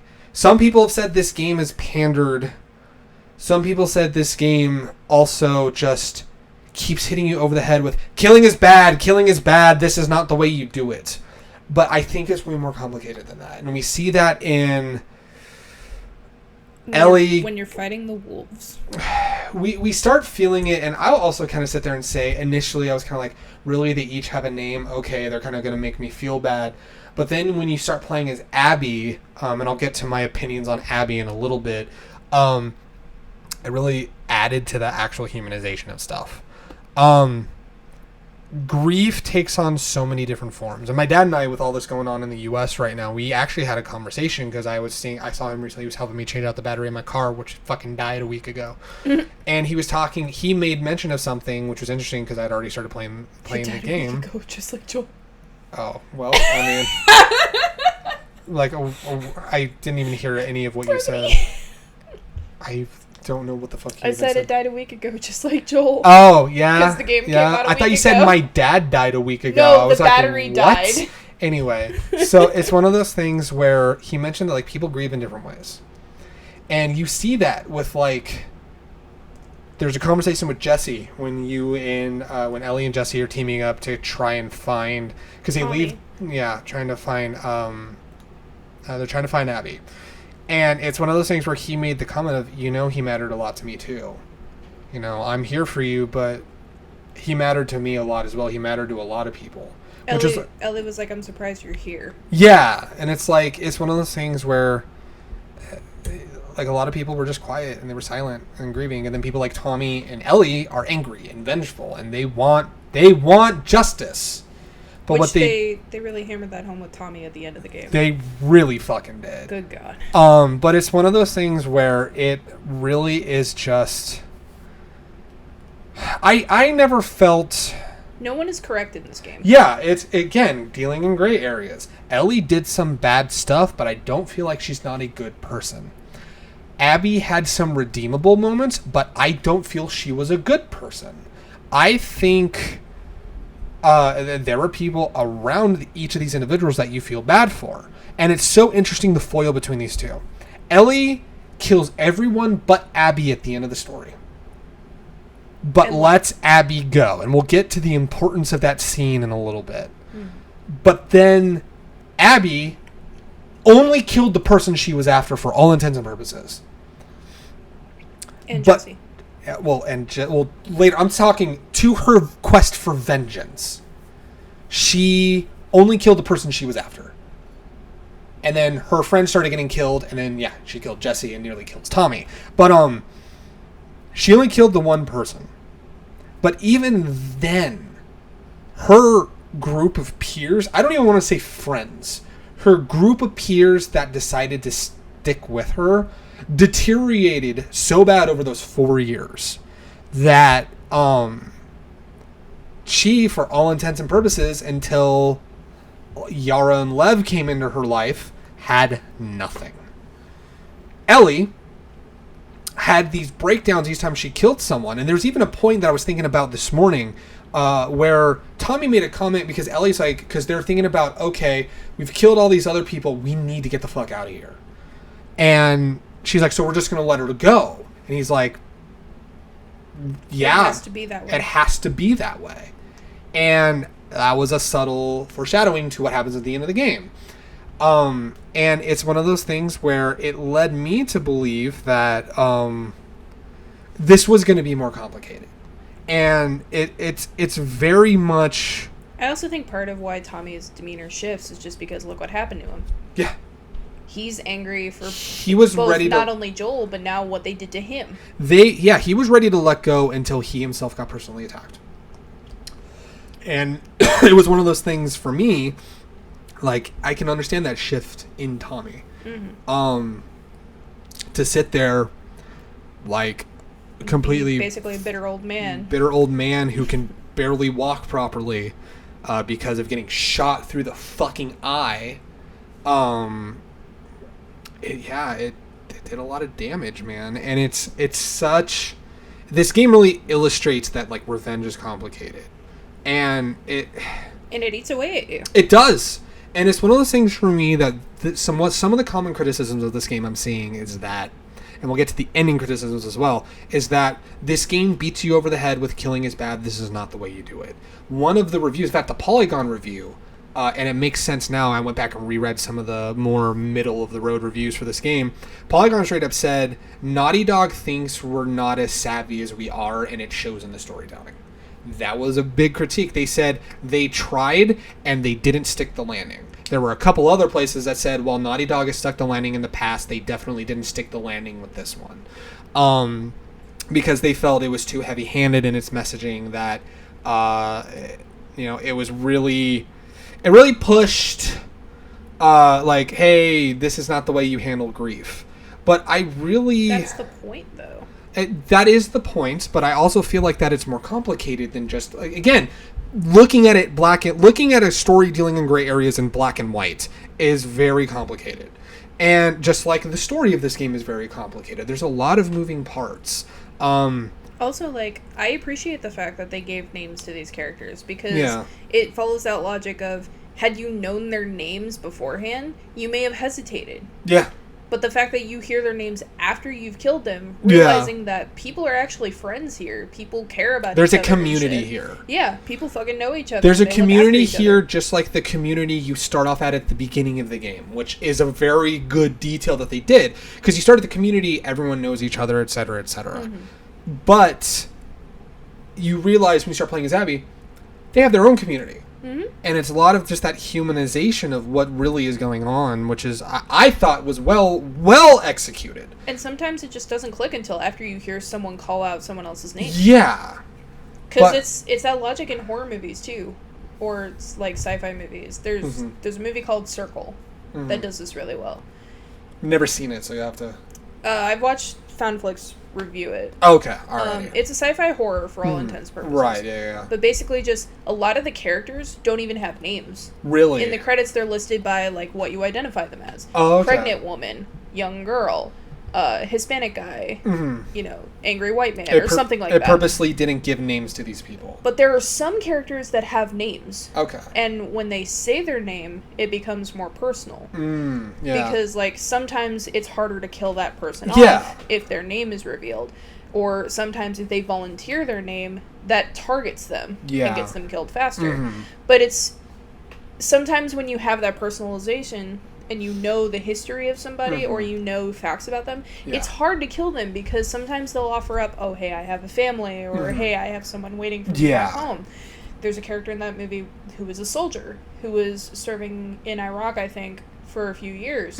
He came back a few days before because he was coming home to meet his family and a baby that he had never met yet. And so, like, it was hard to kill that guy in that movie. Right, yeah. But, like, it's that rule of... if you know more about somebody, killing them makes it a lot harder. Yeah. Which is why, like, when you hear their name after they're dead... you realize, oh, shit, okay. Yeah. Like, they have friends. They have coworkers that care. It didn't fully click for me until you started playing as Abby and realizing all the different personalities and people. Like, you're walking around checking in on people just like you checked in on people at the beginning of the game in Jackson. And it's... it's a family dynamic. It is, yeah. And it's... it's like in the first game when Tess was checking up on everybody as you're walking through to go underground. Yeah, no, it was, yeah, they've done it before. They did it before in the first game. But yeah, it's one of those things for me, it's not meant to be cut and dry. It's very complicated. And the people that sing the praises of this game, no, I don't want to say the people that are critical of this game don't know it's complicated. I don't want that to be construed like that at all. But they look at it as complicated and break down the complexities of everything, which the other people did as well. But to some people it works, to others it doesn't. And Neil Druckmann and Troy Baker specifically were like, you need to come into this game with an open mind. There's a lot that's being told right now, etc. For me, like, there's some other stuff to get in, and I think this is probably going to be a good transition to another point of the game. The idea of this being a revenge story. I talked about it with you last night when we beat the game. The first game is so not generalized. It's very broad, and you have a mission, basically. There is a mission that is going to help a greater good, but at the end you make a selfish decision. And in this game you see the consequences for that selfish decision. Not only with Joel getting killed, but in the flashbacks with Ellie, which that's how they incorporate Joel into this game, into memories and flashbacks, Ellie finds out. She goes back to that hospital, and she finds out. And her and Joel have a falling out. She straight up says, I'll go back to Jackson, but we're done. Yeah. Because... I can't forgive you. I can't forgive you for this. You took my choice away. How dare you? It basically is like, that's the whole thing. So not only does he get killed because he killed somebody with a daughter who wanted the killer of her father gone and erased from this earth, he jeopardized the relationship with the only other daughter figure he's ever had. He lost Sarah on Infection Day. And now he has this girl, Ellie, which I immediately said when I finished playing the first game way back 7 years ago, if you can believe it. It came out 7 fucking years ago. I immediately said when I beat that game, that's going to come back to bite him in the ass. And it really fucking did. Which I'd even said when we were talking about the ending of the first game. It's like, Ellie's not stupid. No. She knows Joel's hiding something. And she keeps prodding and prying and is as... It's like, tell me everything about that day. Yeah, and it's like... Tell me what you said to me. Yeah, and it's one of those things where... waiting for him to crack. Joel finally comes clean, and Ellie is so distraught over it, she straight up says, we're done. I'm not talking to you anymore. Because at first she's like, no matter what it is, just tell me the truth and I'll go back. But if you lie to me one more time, I'm gone and you will never see me again. Yeah. And Joel couldn't handle the idea of not being away, or not being near Ellie, not knowing she's okay, not knowing where she is. Yeah. So then he comes clean, and she's just like, That is She's again just tying to the idea of I'll go back, but we're done. Yeah, that again tying to the idea of the consequences of your actions. It's brutal in that. It is so fucking brutal in that aspect of the game. Mm-hmm. But it's also that full scope of Ellie realizing she never had a choice. Mm-hmm. She got it taken away from her. She did not have a say in it. And oh god, this is now clicking in my head as well. But when we talk about the ending of the game, she made a choice to forgive, and that was taken away. Mm-hmm. And that fueled her to go after Abby because she had another choice taken away. Mm-hmm. And then we get to Abby's side of the story.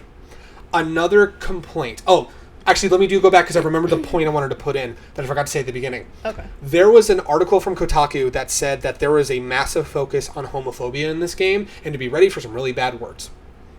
It was barely touched on.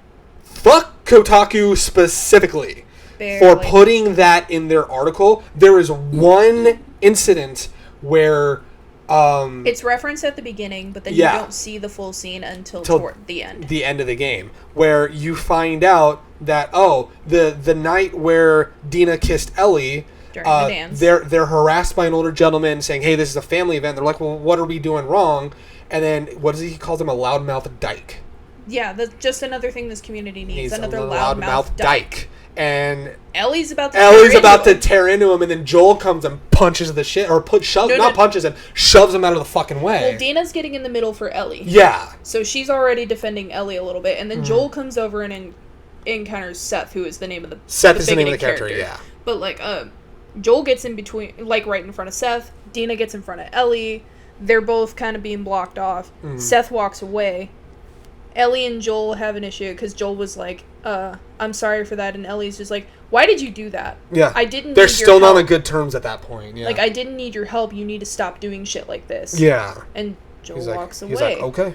All right. And my first comment when I saw that was just like, well, he never got to do this for Sarah. He never did, yeah. It's protective dad energy. Protective dad energy. He fucked up. He's got to do something else to try and make up for it, and he fucked up. And this will be something I'll acknowledge this, and when I do the description of this video, there's no the fact that characters are gay don't add to the general overall story per se. We'll get to the talk of Lev in a moment. Well, we already kind of talked about Lev in a sense, but we'll get to... when we get back to Abby. When we get to Abby's side of the story, we'll talk about Lev and Yara and how I feel that was a really good representation of a trans individual. But since we're on the subject of Ellie and Joel, just something real quick. Joel teases her at some point when they're in a memory about Jesse. Yeah. Because he makes a comment of I see Jesse kind of isn't talking with you a lot. Do you like him? Do you have a crush on him or something? And Ellie's basically just trying to blow it off of no, nothing is happening here. Yeah. And he's just like, I got a keen eye for this sort of thing. And Ellie's just like, no, you don't, old man. No, And then spoiler alert, he got a penis. I don't want that. He's a nice guy, but I don't see him that way. The road for Joel is just he never got to have this experience with his daughter. No. She didn't live long enough for that to happen. Yeah. And so, when he starts kind of realizing Ellie's gay, because he brings up Dina. He's like, so Dina, this girl, is she your girlfriend? Do you like her? And he made the comment, just putting it out there, it's like, she would be lucky to have you. Yeah. Which kind of just... Without saying, hey, I love you no matter what. That's just his way of saying, I don't care who you love. And that is such a good way to do that because it's such a good way to do that because they didn't call attention to, they could have easily fucked that moment up to make it a conversation of, so you like girls, huh? I hope you know I'm cool with that. Also, but he really just honed in on so you like Dina. And she'd be lucky to have you. And that was such a good way, and such a subtle way, too, of just, hey, I know you're into this chick. I love you. She'd be lucky to have you, Also, that scene is already uncomfortable because this is their first talk kind of after they've had their fight. Yeah. This is their full-on, first discussion after the truth bomb, basically, that got dropped. Which I would say, a whole, year or so? Something like that, yeah. It's a year or two, maybe. Some time has gone by. And they really have still not been on, the they're already radiating awkward energy. Yeah. Because, you know, they have this blowback. How do you talk to each other? It's so natural. Like, that whole idea. Joel isn't awkward about Ellie being gay.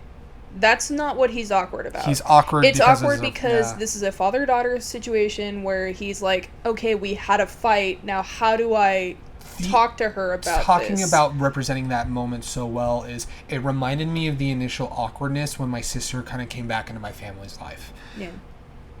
Little side tangent. My younger sister broke away from the family for a little while, lived with my birth mother. And when she came back, it was very awkward at first, especially for me, because I held that anger in as the man who holds all that emotions in and wears his emotions on his fucking sleeve. It reminded me of those first kind of weird conversations of like, okay, how do I have a normal conversation with someone that has hurt me in a really bad way emotionally? Like, how do I have that conversation? They did it so fucking well. And I gotta commend them for that. Not just in the writing department, but Troy and Ashley did so good on that scene too. And we'll come back to the importance of that scene when we talk about the ending.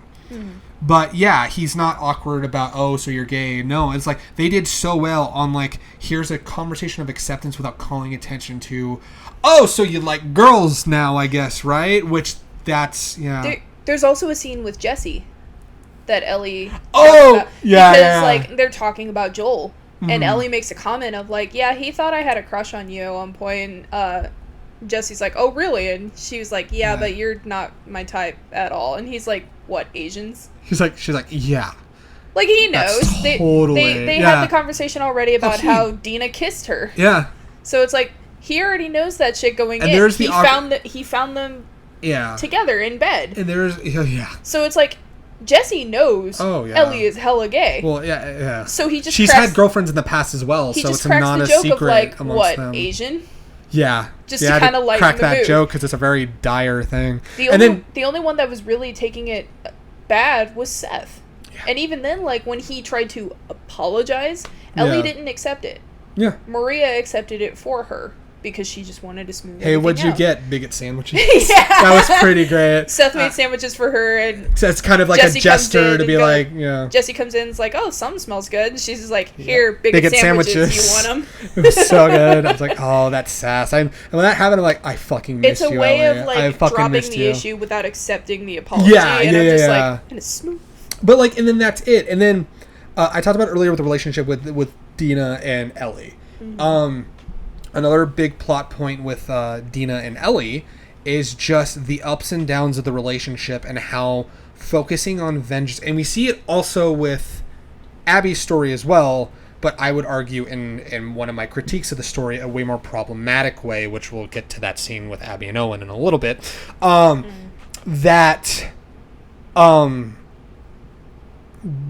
Dina's doing all she can. You find out that Jesse got Dina pregnant before Dina and Ellie got together.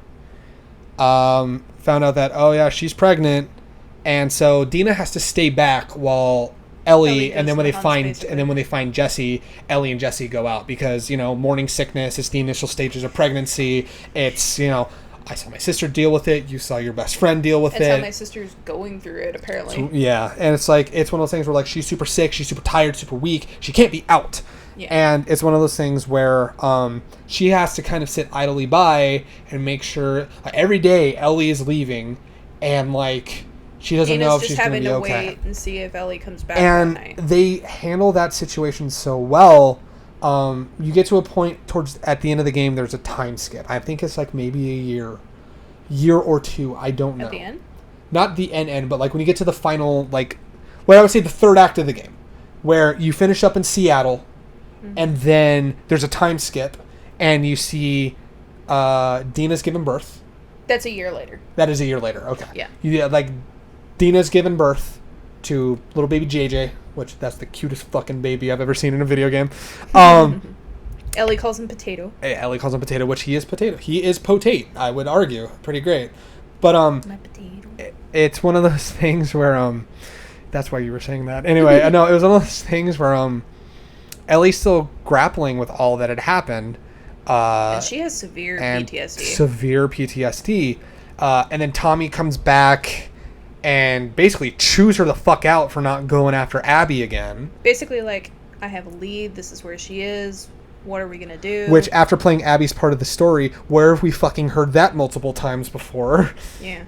But it's like, Tommy's all fucked up. He's just trying to guilt Ellie to go. It's like, well, I can't go. Look at me. You promised me that we would, finish her off and everything. And it's just, Dina has to step in and basically just say, hey, you need to stop fucking talking about this. She's not leaving. And you're not allowed back here. Leave.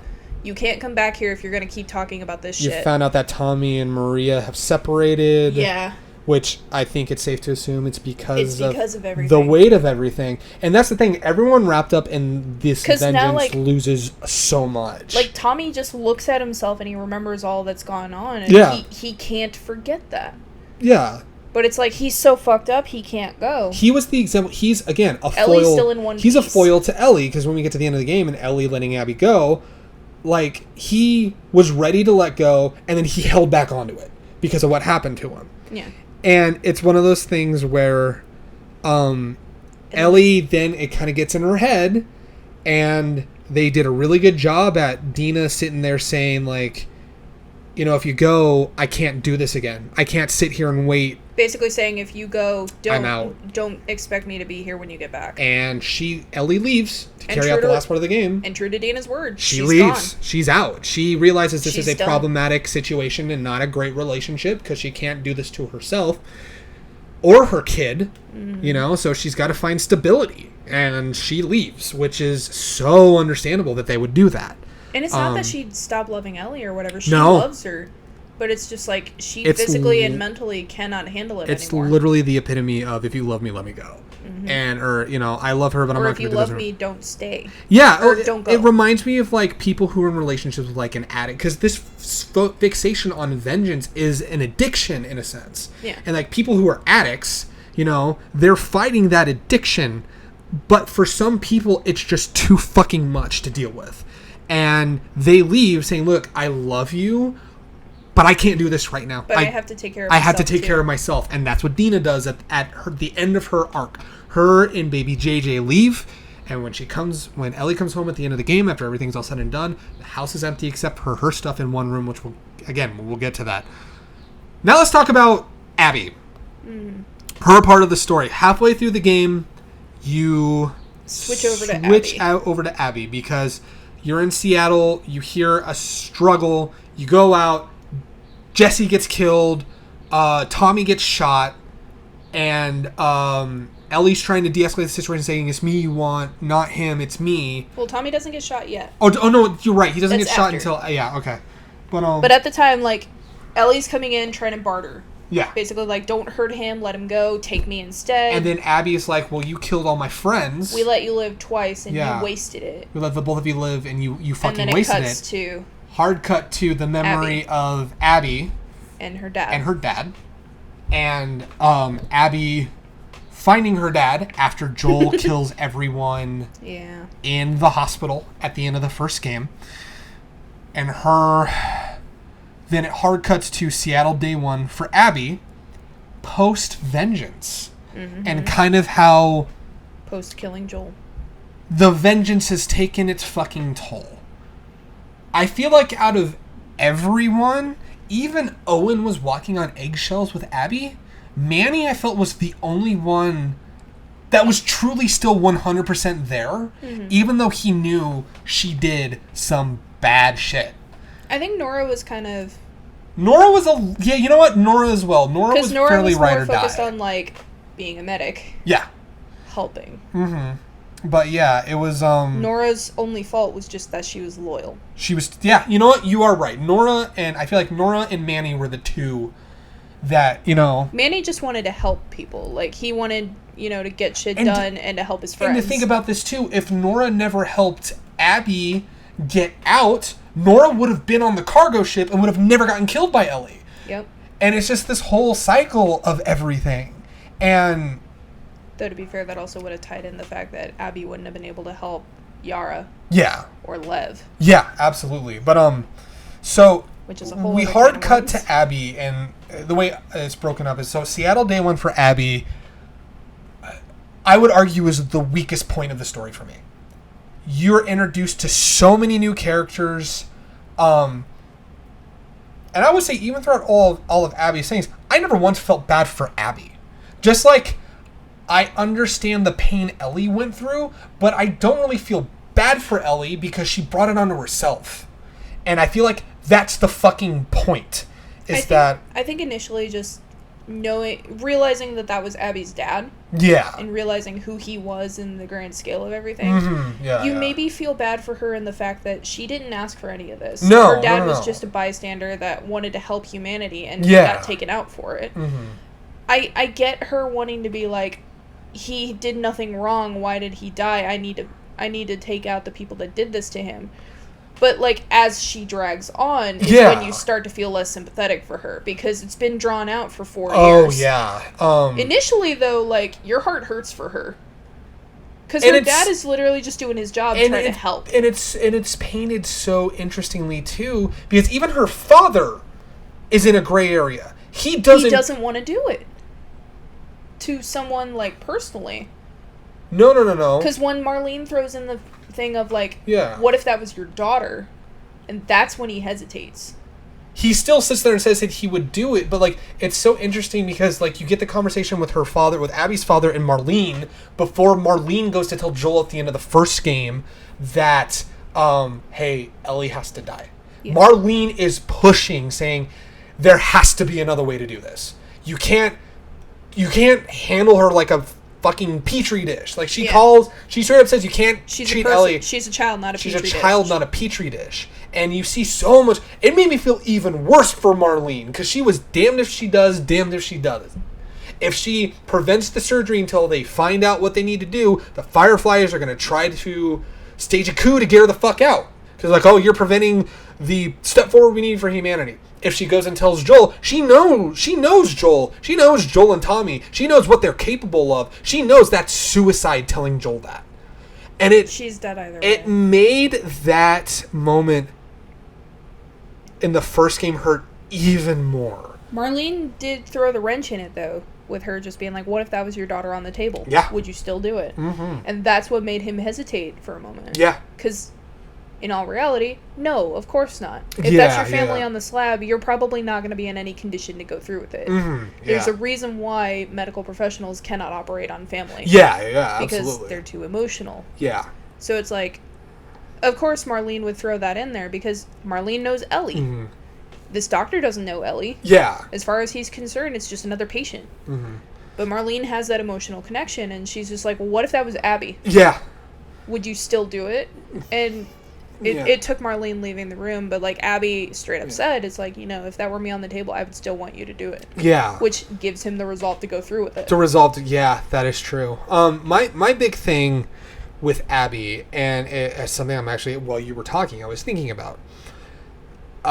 We get on Ellie's side of things the toll that this takes on one person and the people around them in a short span of time for all intents and purposes. Yeah. And the damage is already done in that short span of time. And then you have 1 year later when we get to the end of the game, that damage very much still lingers. She has the PTSD and whatnot. Abby, on the other hand, illustrates when you're too far gone for years and the years of just it wears on you. Being addicted to this aspect of revenge and how revenge not only doesn't satisfy anything, because like her and Owen specifically were never fully sympathetic to the Wolves' cause. They got revenge for the former Fireflies. This is not in the name of the Wolves at all. In fact, they thought this was basically a similar mission statement that the Fireflies had. So of course they jump on board. Which we never got full explanation, but it seems like Isaac, who's the leader of the Wolves, was already on already at his wit's end with Abby, because in the flashback with Abby when she tells Owen, "Hey, we're going out," and "Hey, Tommy's brother has a settlement in Wyoming. Hey, it's a lead," which that gets thrown back at her when he goes to try to find the other Fireflies in California. It's one of those things where I got the implication, and I could be wrong on this. I got the implication that by the time we get to Isaac, he's already sick of Abby. He's already seen this group he's let in, that he let go on a personal mission for justice, and then comes back, and one of her group is a fucking traitor now, which again is more of a gray area because we get more of it on Owen's side later on. But I really got when you have the conversation with Isaac when Abby and Manny talk to him in Seattle day one, that he's already at the end of his rope with Abby.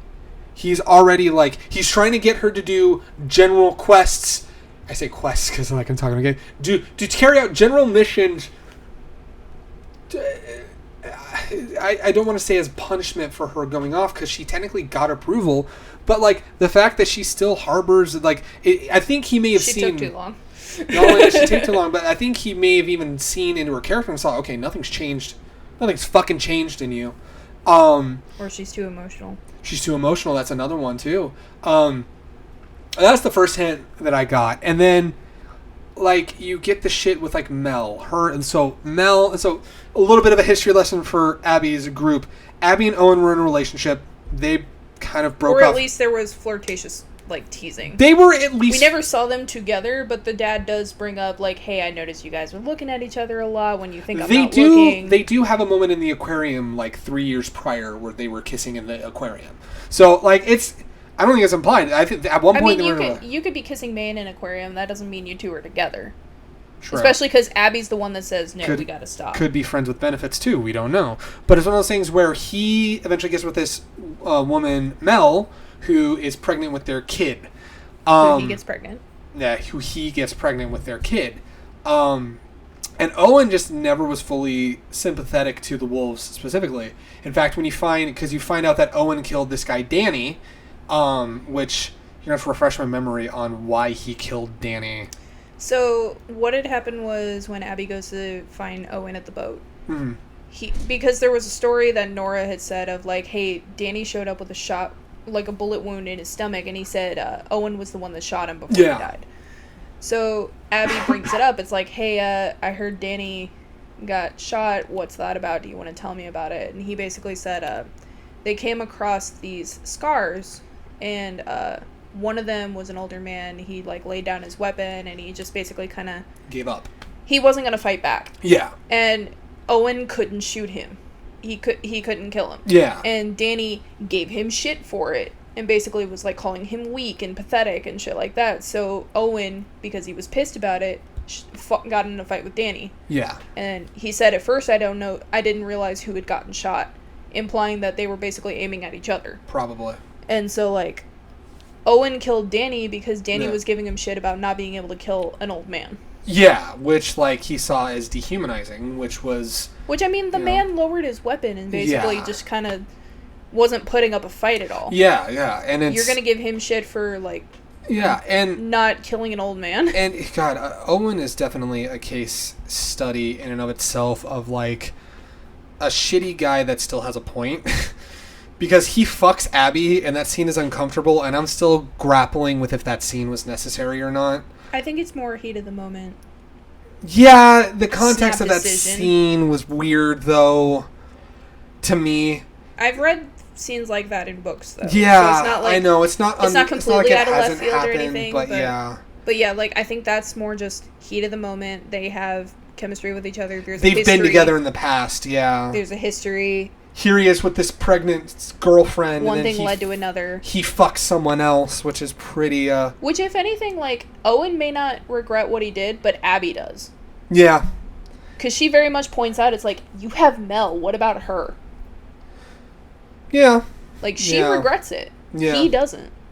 It's one of those things where, And he is, fully prepared to leave Mel if it means, helping Abby with her cause after that point. Yeah.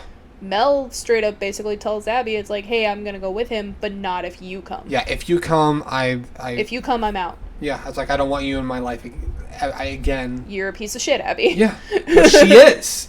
And for me, it's one of those things where throughout the whole deal with Abby, I did not feel bad for Abby, but I felt bad for the people around Abby. Mm-hmm. I felt bad for Manny, which you see his dad, and that he's got people he's protecting. He's I call him, he's the bard of their group because he fucks a lot of people. Also, his dad has some issues going on too because he's talking to Nora about how like it hurts to use his hands to pick up things. Yeah, like he can barely hold a pencil. Yeah, and Nora talks about like how we'll try and get him more painkillers. Yeah, like clearly, like he cares about his dad. Something's wrong with his dad, at least neurologically. Yeah, that like if anything were to happen to him, no one would be there to take care of his dad. And I think the more and more I've dwelled on like the whole Abby, like I felt bad for Nora because she was loyal to her death and that was, you know, the only way she talked about where Abby was that she was basically near death. She was like, I'm gonna die anyway, it doesn't fucking matter. Like I'm not getting out of here. Yeah, but so But yeah, Nora's whole fault was she was just loyal. She was too loyal. Owen's fault was he was still hung up on Abby. And he had the fight with Mel. Yeah, and about Mel's... I don't even want to call it a fault, but Mel's issue was she was traumatized by the way they killed Joel. Because she was a medic. She was a medic. She was traumatized by the way that they killed Joel, and she's still traumatized by, you know, she sees through the veneer. I'm certain she knows that Abby and Owen are still hooking up as much as they're not admitting it. You know, she ain't dumb. That's why she said, if you're coming, I'm not going. You know, I see the charade you're doing with these kids, which we'll get to the kids in a moment. And Mel makes a comment of, get out of their lives before you ruin theirs as well. Which just that in and of itself has this deep implication of them being this close to Abby for so long has ruined so many of their lives. Also, Mel points out, like, Abby's change of heart is, like, suspicious. Because it's like, you want to have me believe that Isaac's top scar killer suddenly turned soft because of a couple of kids? Yeah.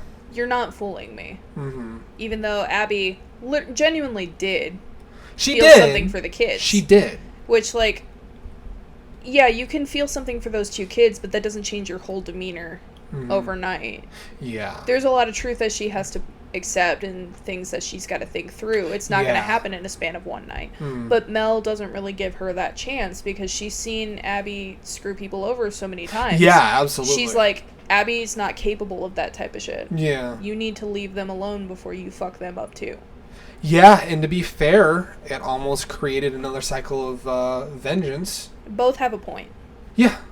But it's one of those things where I felt bad for the people around her, and then you meet Yara and Lev. So at one point in the story, Abby gets captured, and this was a cinematic trailer from years ago when Laura Bailey first announced that she was going to be like one of the first trailers we got. Yeah, it was like you had the one with Ellie playing guitar, and then you had that one. It's the Clip Her Wings trailer. And... Which, ow! I remember when I showed my dad that, and he just went, I can't do this. That's bad. That's really fucking bad. At least we didn't have to play that scene. Oh my god, thank fuck we didn't have to play that scene. We had to play Ellie beating the shit out of Nora. Yeah, we did not have to play anybody getting their wings clipped. But you meet these two kids, Lev and Yara, who help get Abby out of the noose. Which you find out, help her out. Yara was the girl having her wings clipped. Yeah, Yara's the one that had her wings clipped. She had one arm totally shattered. And eventually amputated, which is why you go back to the hospital and sets up Nora helping Abby. Yeah. And then that also sets up the rat fight boss. With Mel. Well, I'm just saying, the rat boss, yeah, and then the fight with Mel. But this is where you find out the other sense of... I don't want to say sense. The other example of representation in this game. Lev is a trans male. And they're part of a group called the Seraphites, which are the cult group. Also, Lev is like 13. And Lev is like 13. And he shaved his head. And because he didn't... He experienced the gender dysmorphia. Basically, he's like, this is a coming of age ceremony. I do what the men do. Yeah. I shave my head. And everyone in the group, because he was assigned to be a wife to one of the elders.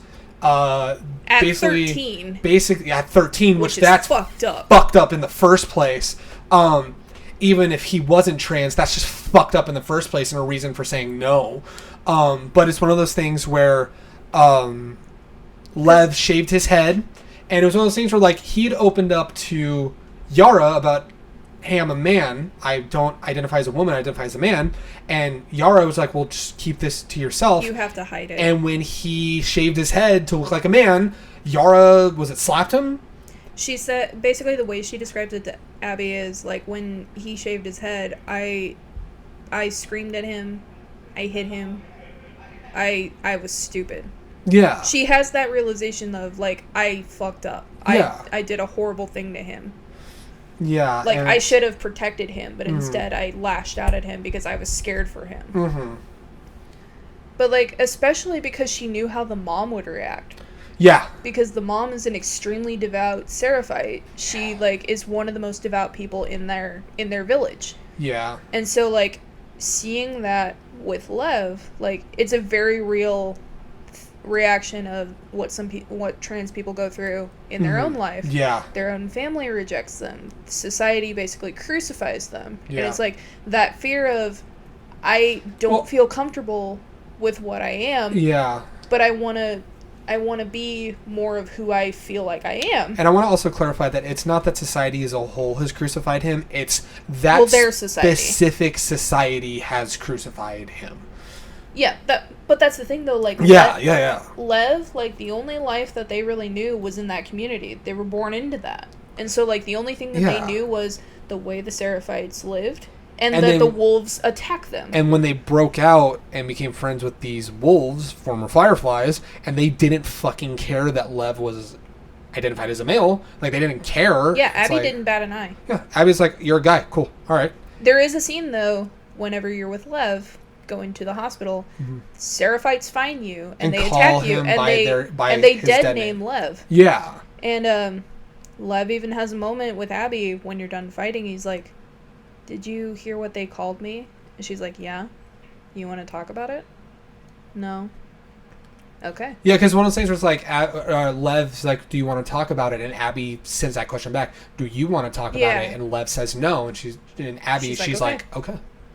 And even, like, further on in the game, she never misgenders Lev. No. She never dead names Lev. No.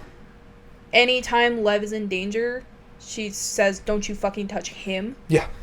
So it's like, she, from the get-go, was very okay with it. Did not care that Lev identified as a man. Like, did not care. And, yeah, it's one of those things where, again, not even batting an eyelash to that whole situation. And then, you know, you got to go get the medicine because they have to amputate Yara's arm after the, clip her wings. She has compartment syndrome, is what they call it. Where basically just, like, the bone shattered in her arm and it's getting infected. Yeah. You either have to amputate it or she's going to die. Yeah. And it's one of those things where after she being Yara starts healing, Lev books it back to their island because of the whole history with the mom, and have a conversation with the mom, which eventually leads to him killing his mom. Well, because they're trying to get the mom off the island. Yeah. So that way they can go to Santa Barbara. He's trying to convince their mom to leave with them. To leave with them because they're going to go to Santa Barbara because Owen has this lead to find where the Fireflies are trying to regroup and re-meet back up. And also we have the intel from Abby that the raid is about to happen. They're about to invade the island and kill all the Seraphites. Absolutely. Yeah, so Lev is like, we need to get mom out of there. We need to go now before shit hits the fan. She needs to come with us. And then, spoiler alert, shit hits the fan when you get on the island. And because Lev takes off on the boat when you're getting ready to go, because Lev just has this urgency of we need to go. Yeah. So you, as Abby, are going now with Yara to go get Lev. Yeah. And you eventually find Lev. He's, like, huddled in a corner. Yeah. Like, all scratched up. He's bleeding. He's obviously freaking out. His mom is dead in the middle of the room. And he basically just says, like, I tried to tell her that what was going on, and she screamed at me. She tried to hurt me. Yeah. We were pushed against a table or something, and then all of a sudden she just falls to the floor. And Yari had to basically convince Lev, is like, you did nothing wrong. You were defending yourself. Yeah. Like, she more or less brought this on herself by not accepting you. Yeah. Which, I mean, when you deal with... I would almost account it to religious brainwashing. Yeah, I mean, as... Because, like, when you deal with cults... I won't get into my personal experience with religious brainwashing, but I see that on such a regular basis. It's bad. But, like, it is a cult. This is very much a cult. Yeah, very much so. I mean, if they're sending off daughters at 13 to be wives to the elders, that's pretty fucked up. Which is another weird bit of like dichotomy in the community. Lev is assigned to be a wife to an elder. Yara is assigned as a soldier. Yeah. It's weird that one sister would get assigned as something, but then the brother would get assigned to be another thing. Yeah. You would think it would be reversed, but it's not. Yeah. It's weird. I don't know, cults are weird. But yeah, so then you have that whole emotional draining thing. You have a confrontation with Isaac on the island. You're leaving. Isaac gets... Yara gets killed. Yara gets killed. I don't know if Isaac fully died or not. He did. He did fully die? Okay. Because he got shot in the chest, but I didn't know if he... There is a thing later on when you are Abby and you get into the theater. Mm-hmm. The radio in that room is the unit trying to get a hold of Command. Uh-huh. And they have that line of Isaac's dead. Okay. Yeah, that's right. Okay, if you linger, you can hear the conversation. Okay, I only like did the initial thing and immediately went down because I'm like, I don't want to have to fight Ellie, but I'm going to have to. They were basically going on like, Isaac's dead. Has anyone else contacted you or whatever? Yeah. And then that unit gets ambushed by either infected or more Seraphites. It's not clear who it is. You just hear like the static on there, and then you hear the screaming, and then their line goes dead. Yeah. And HQ is basically like freaking out, going, "Oh my God, is anybody else there? Hello." Right. Yeah. But Isaac is dead. Oh, okay. So for sure, deader than dead. But no, it's one of those things where so then you after that emotionally draining moment, you get back now. As Ellie, as killing everyone else, you killed Mel, which she freaks out when she realizes Mel was pregnant. Because Owen makes kind of a hint to it. Yeah. Ellie goes to check and she freaks out. And especially with Dina being pregnant as well, that hits even harder. That was a reversal. Which was like, holy shit, man. So she killed Dina and Owen, and most egregiously... She did not kill Dina. Or not Dina, sorry. Mel and Owen. We just said Dina. I'm so sorry. So she kills Mel and Owen... And also the most egregious part, killed the doggo, Alice. Oh my God, yeah. Well, Alice did her job, though. She lunged at Ellie. She did. And your first reaction is to get rid of the threat. She did. It's not okay. It doesn't mean it's okay, though. Yeah, that's a little much. The thing is, though, I get it. Like, I get it, but I can also admit that it's a little much. It's the reaction that a lot of people would have in that scenario, because it's either you have to kill the dog or it's going to kill you. Yeah, because this dog is like trained to like basically chew you apart. Yeah, no, I get it. But you come back, so it sucks. Yeah, but anyway, so you come back, you find Alice dead, the doggo, then you find. But Bear is okay. I think Bear died. Bear's okay. I think Ellie killed Bear as well, which is why she's irredeemable. Bear is an old boy and he is okay. Anyway. If one dog has to live, we never find out about Bear. We never find out about Bear, but anyway. So, I'm going to fucking Google this. We find Alice, then we find Mel and Owen, and the Left Behind map. That Ellie dropped. That Ellie had dropped. No one picked up. Well, the thing is that like she dropped it. And Tommy and Jesse could have picked it up, but they didn't. They could have, and I've heard people complain about like, well, they should have just picked up the map, but I think they were too fixated on Ellie freaking the fuck out. I feel like if anyone would have picked it up, it would have been either Tommy or Jesse. Because like Jesse is seeing everything, but he also understands that Dina is also in danger if they find out where she is. Yeah, Like, I feel like if anyone... I don't know. I think it's a spur-of-the-moment thing. If anyone, I feel like Jesse could have picked it up. True. Tommy, maybe not, because he's emotionally invested. But Jesse is also trying to protect Dina. True. Yeah, that's true. If anyone were to pick it up, it would be him. True. Yeah, I don't know. Some people complain about it. I didn't have an issue with it. So, to kind of speed this up, because we've already been going for 2 hours at this fucking point. I mean, there's a lot to talk about. I'm going to cut it again. So anyway, people debate about the map and whatnot, but you get to a point where Abby then gets to, because she finds the map after finding her friends dead, which I love how she used the word friends, but like everything was falling apart around her way before then. But I mean, she would see them as friends. Yeah, true. They may not see her as friends. That's true. But she kills Jesse when confronting Tommy. And then you have to fight Ellie, which you immediately came out crying when that scene hit, and you're like, I can't do this. Because I thought that was going to be the end of the game. You thought that was the end of the game? Yeah. I legit thought that we were going to kill Ellie in that scene, and it was going to, like, break my heart, and I was just going to not be okay. Yeah. But then you beat her. You nearly beat her to death. You nearly beat her to death, and then Dina rolls up and attacks you to protect her. To protect, Ellie, obviously, And I think I'm almost certain she found Jesse. Oh yeah, definitely. She had to have. Yeah, she had to have. But it was one of those things where. And then Abby attacked Dina in retaliation. Yeah. Nearly killing her, and Ellie says, "No, leave her alone. She had nothing to do with this. She's pregnant."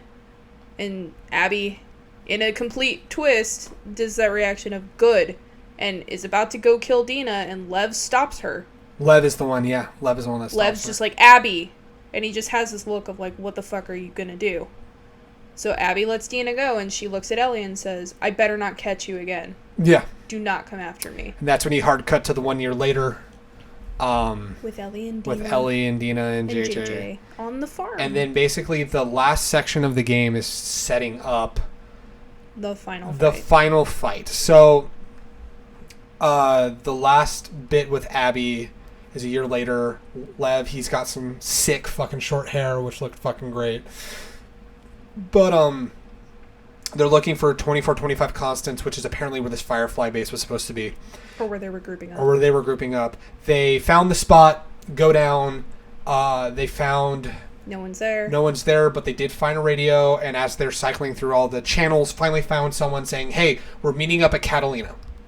As they're leaving, Abby gets punched out by Travis Willingham, which is very interesting because Laura Bailey voices Abby, and Travis Willingham is the one they are that married. plays. IRL. Yeah, Travis Willingham and Laura Bailey are married, so that was a funny little detail. That's also the group of people that rapper Logic is voicing one of the guys in, which was really interesting to hear because I didn't even realize I was Logic because I knew he was going to be in the game.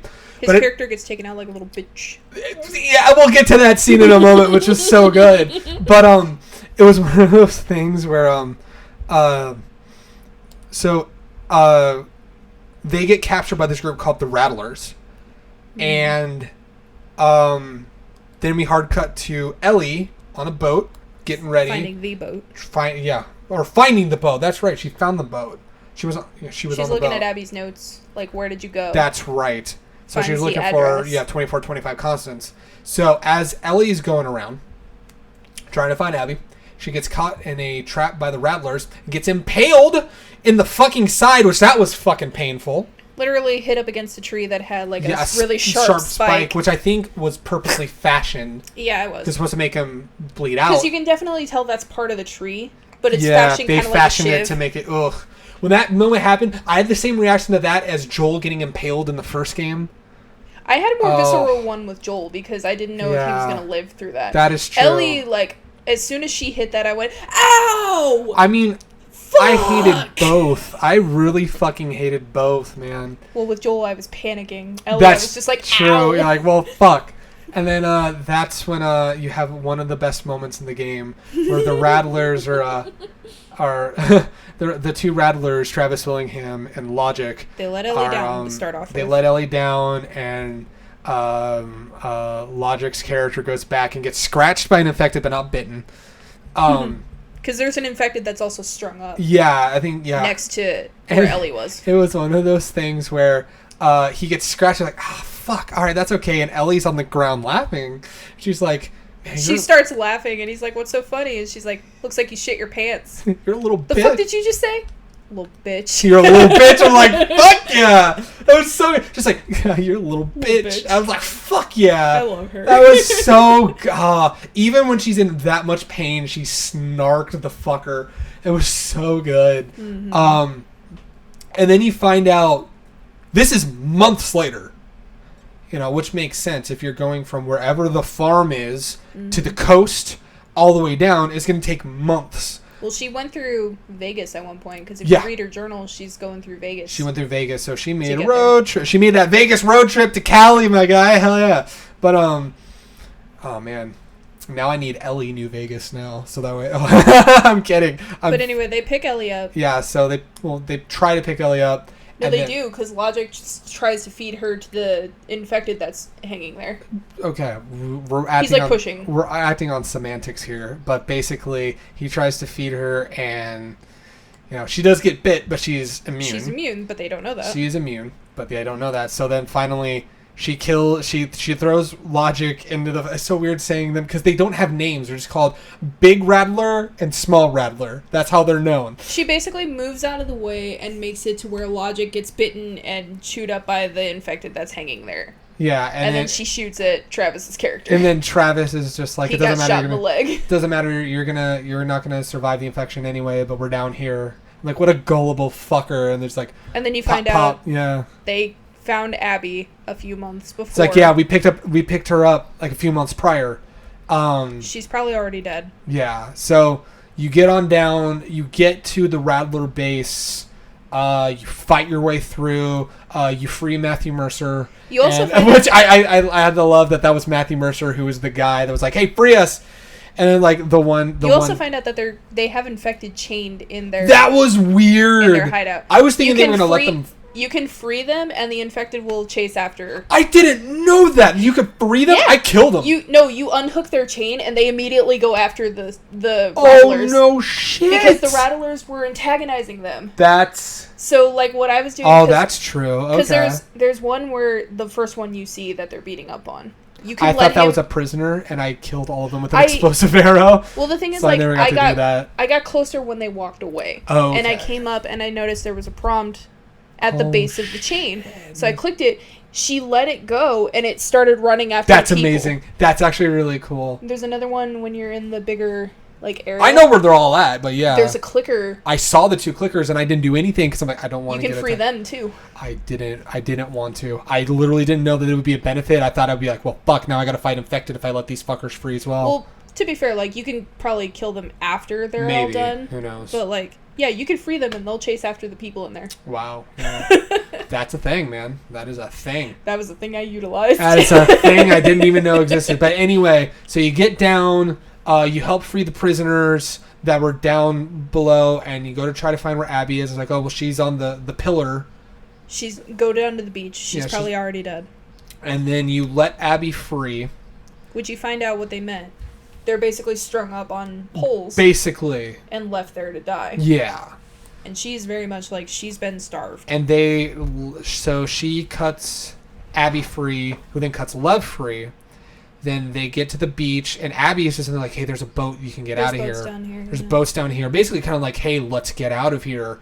And then Ellie kind of sits there and is just like, She starts to, and then realizes we're not finished yet.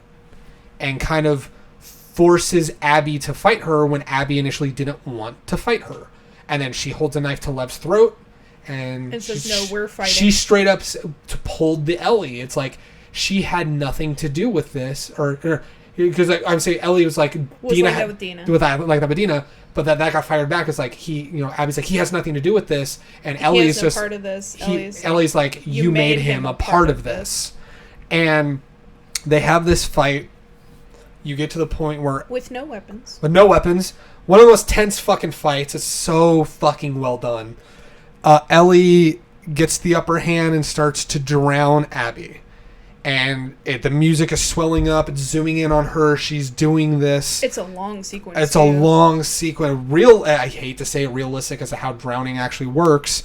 Tears are streaming down her face. Then you cut to Joel and her memory. Yeah, and then you have a flash of Joel sitting on a chair. And she lets go. Which is, here's where another part of people complaining about this game is. Ellie let go. Ellie lets Abby free. She's all emotional. She's like, just go. Take him with you. Take him with you. Just go. Implying that I'm not going to go after you anymore. I'm not going to do this. Just go. Basically breaking a cycle of revenge. And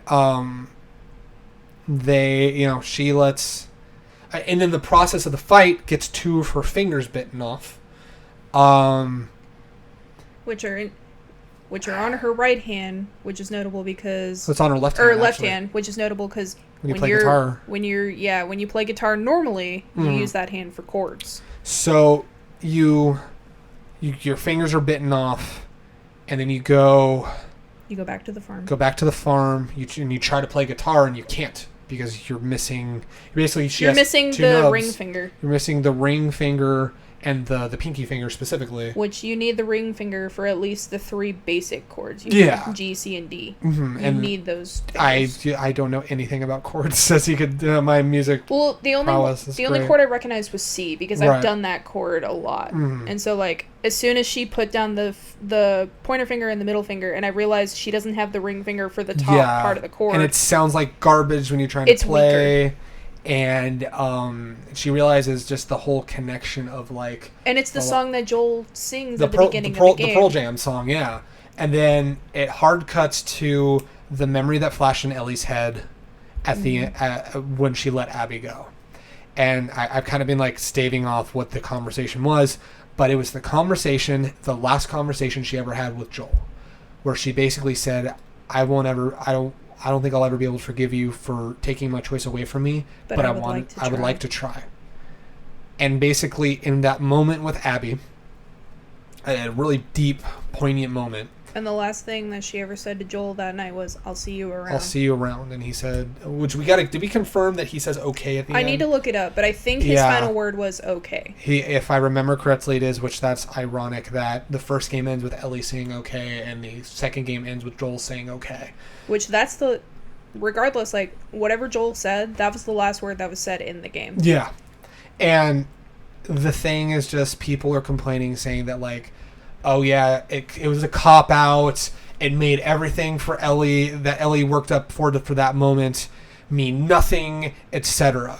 But I look at that conversation with Joel of wanting to try to forgive, and in that split second, at least to me, I saw that was Ellie realizing this is not what Joel would have wanted. Joel would have wanted her to move on. Much like he waited for her to start moving on after he dropped the truth as to what happened with the Fireflies. You know, it's also something Joel can personally relate to. Yeah. His daughter was killed by the military. Yeah. For all intents and purposes, he hates the military, and he will basically, like, do anything to get back at them for what they took from him. Yeah.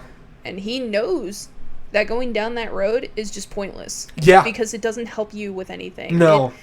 Like, you have time to grieve and everything, sure, but there's just a bitterness that you carry with you. Yeah. He carried it with him for 20 years. And then he found Ellie, and he was healing. Mm-hmm. She made him better. Yeah. Because then he realized that, like, hey, whatever she learns here is going to stick with her. Yeah. I need to do better. Mm-hmm. And, like, I know they have a rough start at the beginning of the first game when they meet up and everything. Yeah. But, like, Joel, got better because of her. Yeah. Because now he realizes, like, I have a daughter. He's so much more subdued. I have a new chance at, like, making it right. Yeah. With what happened to Sarah. And he even had that comment of, like, I know I messed up, but if I were to get another chance, if God gave me another chance, I would have done it all over again. Yeah. Like, he would not have let her die. Because, like, he sees it as an opportunity to fix what was taken from him. Yeah. Because Sarah didn't have a choice. And that was, in a sense, his form of revenge in the first game. Yeah. He got vengeance not on one person, but on life. Mm-hmm. Of, like, you're not taking this away from me a second fucking time. I lost one daughter, I'm not going to lose another. And he had to suffer the consequences for that. Mm-hmm. Both with Ellie and with Abby, because he killed someone's father. Mm-hmm. In the process of getting his daughter back, he took a father away from someone. And you don't realize that until you get to that part of the game. Mm-hmm. And, you know, it's so... Like, he would know better than anyone that vengeance doesn't solve anything. It just makes you bitter. More than anyone else, absolutely would understand that. But and that's the thing that Tommy needs to understand at some point. Too. Yeah, it's one of those things where... Because now he is the bitter old man. Yeah. And it's one of those things where that ending, people are complaining, saying that ending makes everything Ellie did null and void. That they felt it was a waste, and that, like, they copped out at the end. And I will say, if that's how you feel, that is how you feel. I cannot change that. I will say it's a shame that you feel that way, but... Like, everyone's entitled, but at the same time, it's like, it's a shame that that's what you're taking out of it. The thing with revenge stories is not everybody will be satisfied. People see a revenge story and want to see... they want to see people revolutionize the wheel. when it comes to the stories. I'm not even going to that point. What I was going to say was some people see revenge stories and they want justice to be done. They want justice to be served, and that's it, game over. But this game really says it is ugly, it is a slippery slope, and regardless of how you do it, it doesn't end well. It really fucking doesn't end well. And it's only destructive to yourself dwelling on that anger. And as somebody with a lot of the work I'm doing for Renfis, for both backstory stuff and kind of when we get back going for Homebrewers, which was supposed to happen this month, but it was looking to be more like next month, that's very important. That Ellie never took the chance to just step back and grieve. Abby never took the chance to just step back and grieve. Tommy never took the chance to just step back and grieve. Some would say in the first game, even Joel probably never fully took the chance to step back and grieve, as evident by the end of the game. Joel was also in a unique situation, and he was there when the outbreak began. That is true. So now you have to not only adjust to the fact that you just lost your family, but you also have to make sure that you stay alive. You have to learn more about what's going on. You have to keep your brother alive, which Tommy makes a point of, I still have nightmares from those years. Which means it was not great. It was rough. It was horrifying. Things that people have to do in those times are despicable. Like, we could never fathom doing it in the now. But we're in that situation when it's either you get out of there alive or you die. Like, you're going to do whatever you have to get out of there. But, like, Joel's in a unique spot where he's got to learn about the new things in the world. Ellie has lived this life. This is all she's ever known. So the only thing that she knows is that I need to get back at this. So anyway, to kind of really rein this back in, because we're going to be pushing 2.5 hours soon, and I'll be surprised if anyone has listened this long at this point. The game is uncomfortable. The game shows you that there's a lot of gray areas with a lot of these characters. People have complained, here's where I was going to go. People have also complained that this game paints Abby's vengeance as good and Ellie's vengeance as bad, which I will say, me personally, I did not get that at all. I did not sympathize for Abby. I understood where she was coming from, but I did not sympathize with Ellie, because you have a whole game connected with her. You are going to sympathize for her, and initially you're kind of sitting there like, come on, kill all these motherfuckers. And then on the opposite end, when, like, for example, Tommy kills Manny, when you're playing as Abby, I literally went, fuck you, Tommy, why am I saying this? You know what I mean? And it's like, it did a really good job just kind of painting, that's why I said the mission statement of this game is you may be a good person in your story, but you're a bad person in someone else's story. And not only is this like about breaking the cycle of vengeance, the way I see it, it's a deeper conversation of letting go. And letting go is the ugliest thing you can do. Because you're letting go of all of this justified anger and justified emotion to finally grieve. And I think where I was going was, I'm doing a lot of research on this because with Homebrewers coming back, a lot of where Renfis is going is also, before we even played this game, because I've been working on this since quarantine hit, with all this going on, I've really been thinking about, like, that's where he's going to be going in his personal story. And it's one of those things where it's done so well in this game, to me personally. Other people say not so much, and that's just fine. But I think this game does an incredible job of just showing, grieving hurts, grieving is uncomfortable, grieving is ugly. And I think even for the flaws, I'll say that first chapter with Abby was really long. I still feel awkward about the sex scene with Owen and Abby. Even with the flaws of the story, I think it's so well done. There were flaws in Red Dead Redemption's 2 story, but I think that story was perfectly well done too. This game, Last of Us Part 2, was emotionally draining. It is definitely not a game for everyone. There were people who are going to be looking for games that are maybe can tell a little bit of a deeper story, but don't get too real. This is not going to be the game for them. This is a very personal story. It is very much a character study on grief and the consequence of your actions. And to me personally, I think it was executed perfectly, even with its flaws. And I would really push, even if you're uncertain, even if you're not sure if you want to buy the game, if someone has the game, just try playing it. If you finish the game and you hated it, that's fine. If you finished the game and it touched you emotionally, awesome. That's great. That's how I feel. This game, this game and Red Dead 2 are the two games in recent memory that really had me question a lot of things and really dealt with gray areas very well in totally different settings.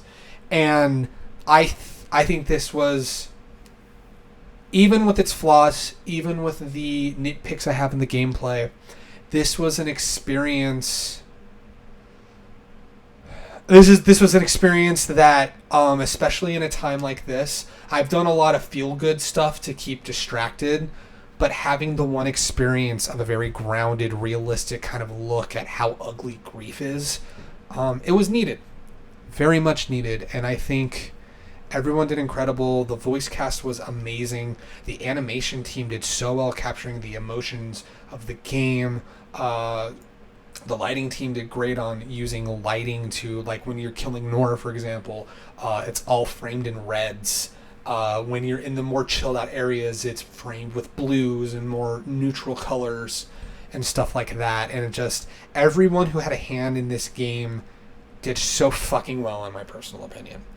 And to me, if you felt like this game was a disappointment, you didn't like the ending, you didn't like the gameplay, you didn't like anything, that's fine. You know, I know this game isn't going to be for everyone, and there's nothing wrong, and I don't want people to make those who didn't like the game for actual reasons that are within the game to feel stupid because, like, oh, well, you don't like deep games. It's like, that's why, you know, I've been on the opposite end of that. I don't like Neon Genesis Evangelion, the series, at all. I think it drags on too long and is boring as shit and not great. But there were people that would crucify me for saying that. And, like, if you love the game and you see someone who doesn't like the game, you know, we can like and not like what we do and don't like. Just as long as, like, you've actually played the game. That's my only caveat. Hey guys, so we've swapped seats and Mira and I now are down to one microphone because as we were packing back up and I was reviewing the footage from the original recording, I realized I never fully got to have Mira sit down and give her, like, actual full thoughts on the ending of the game.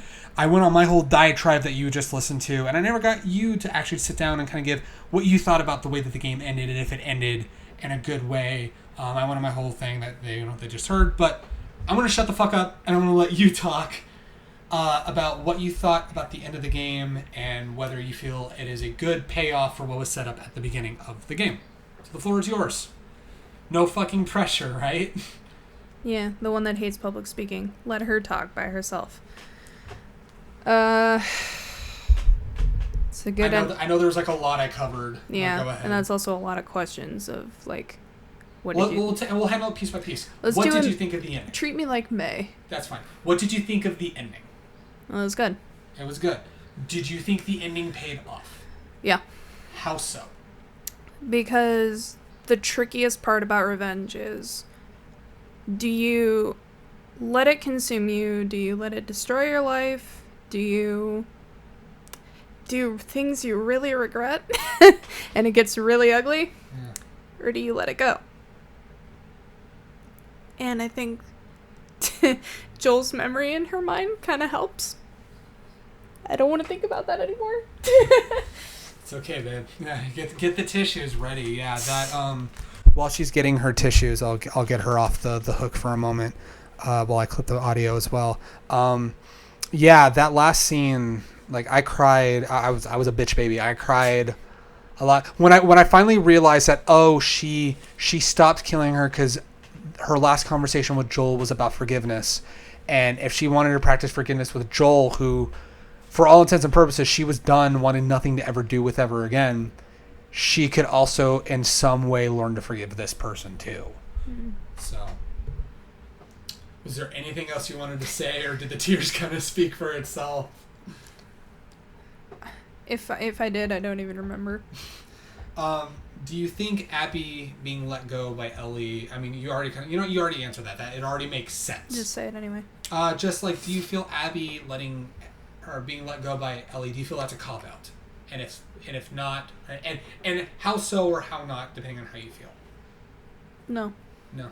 Because if she had killed Abby, Lev would have killed Ellie. Yeah. And not only would that have taken away everyone's chances for a cure, Lev wouldn't have known that. Yeah. But, like, that wouldn't have only taken away the cure, but it also...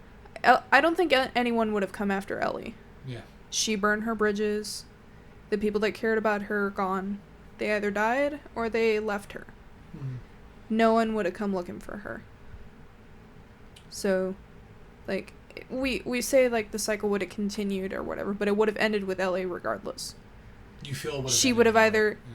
Yeah. Her death would have been the end of it, or with her letting Abby go, she's deciding to just stop.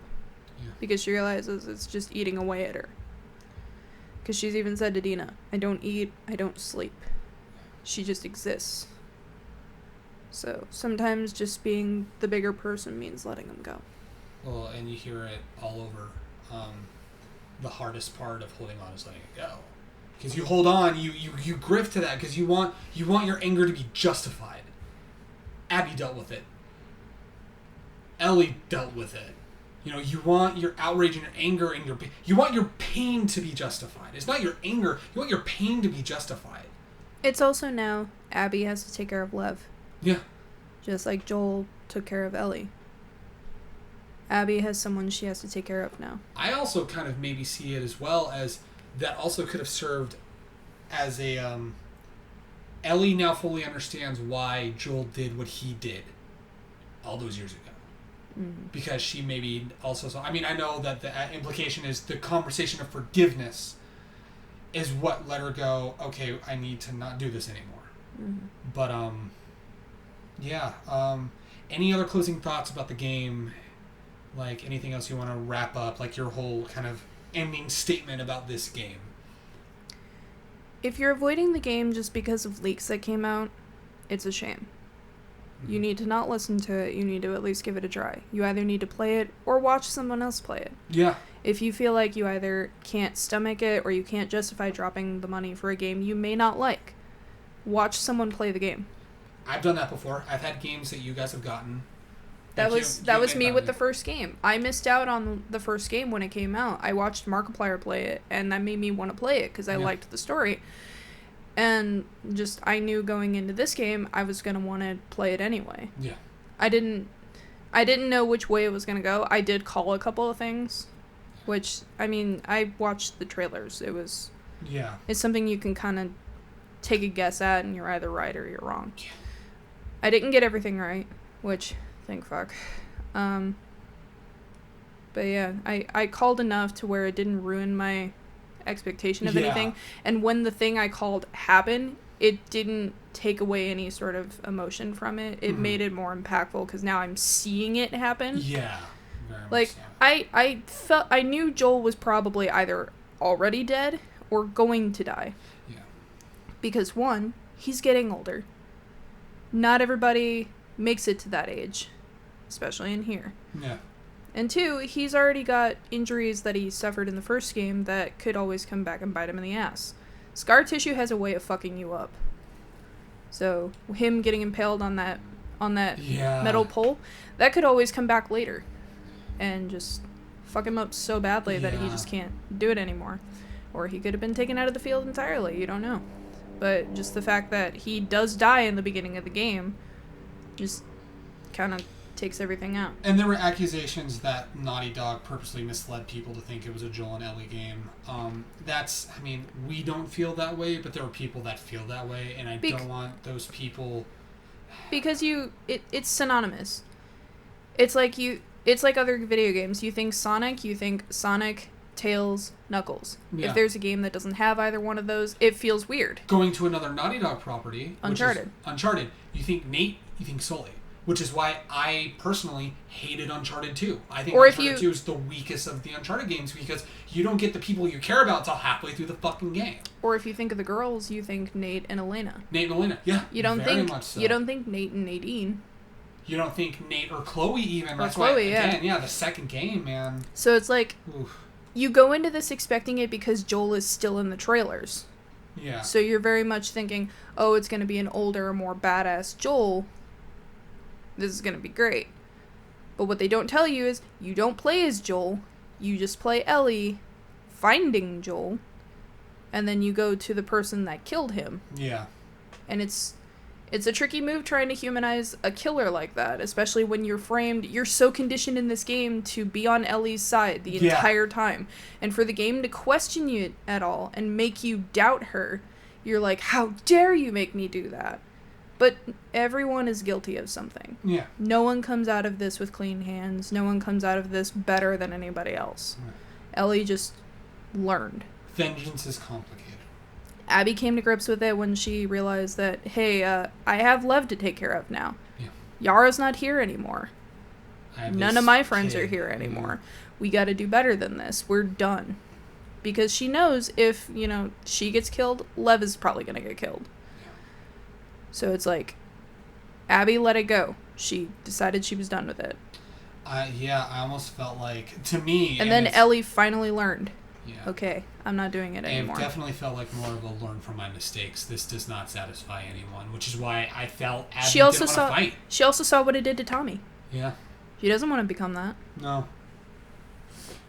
Bitter old man. Bitter old man.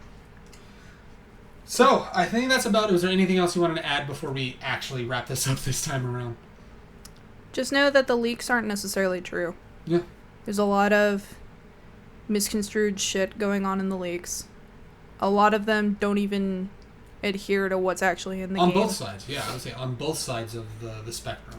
There is representation in this game. You can find it. It's good, but it's good. It's just done well. It's realistic. It's very realistic, yeah. So just like, if you feel like you probably either won't enjoy the game or you just can't justify dropping that much money for the game, just watch somebody play it. Or if you know someone who owns the game, borrow it. Yeah. Or like just the fact of like, if you don't, because we're in lockdown now, this is a weird circumstance. If you can't meet anybody that has a copy of the game, just watch it on YouTube. Yeah. I know Jack's playing it. Because he got it a week early. I think Mark might be playing it. I don't remember. I don't know. I haven't paid attention to Markiplier in so long. I have no idea. But I know Jack is playing it. I know that because a friend of ours who can't play the game for actual physical reasons. I saw him post about it on Twitter. Yeah, but like... But yeah, like, people are playing it on YouTube. People are streaming it on Twitch. Oh, yeah. You can find someone playing it and just watch it and see for yourself how the story evolves. Because no matter what, the story ends the same. And it sounds like Jack... It's not like a Telltale game where you can affect the ending. It sounds like Jack, from what he's been sharing and tweeting about, it sounds like he fucking loved the game, too. So. Mm-hmm. But yeah, like, just if you can't play it or you just don't want to play it, watch somebody play it. Experience the game. Yeah. Whether you feel comfortable dropping the money or you want to experience it by, like, Let's Play or something. Experience the game and come to your own conclusion.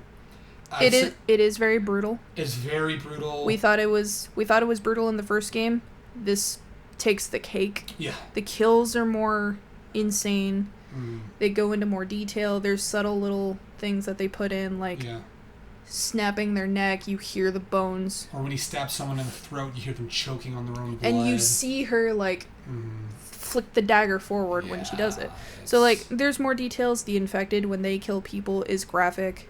Killing dogs is horrible. Yeah, it hurts. The worst person doing that, yeah. But the one caveat, at some point when you're Abby, you get to play fetch with the doggo. You do get to play fetch with the doggo. You get to do it twice. And you don't technically have to kill the doggos, but... So. No, but, I mean, if you play like me and you panic over dogs running at you, you're kind of... You can't outrun those and their handlers. Yeah. You have to do it. But, yeah, just experience the game somehow. Yeah, whether you play it or watch somebody play it, just keep in mind that the leaks aren't necessarily true. People wanted the game to be bad because they either have something against Naughty Dog, they didn't like how the first game ended, whatever. They don't like Neil Druckmann because I know he's got... They don't like the cast, maybe. They don't like... I know there's quite a few detractors of Neil Druckmann. they're feeling cheated that they didn't get to play as Joel, and it's like, okay, fine, whatever. But we have the first game for that. Mm-hmm. So it's like, just people that are naysaying the game that never actually played it or watched the game, stop. Just stop. Yeah. Just try the game. Somehow. You don't even have to buy it. You don't have to give them your money if you don't want to. But you can give YouTubers views to see how the game turned out. Yeah. So. Good game.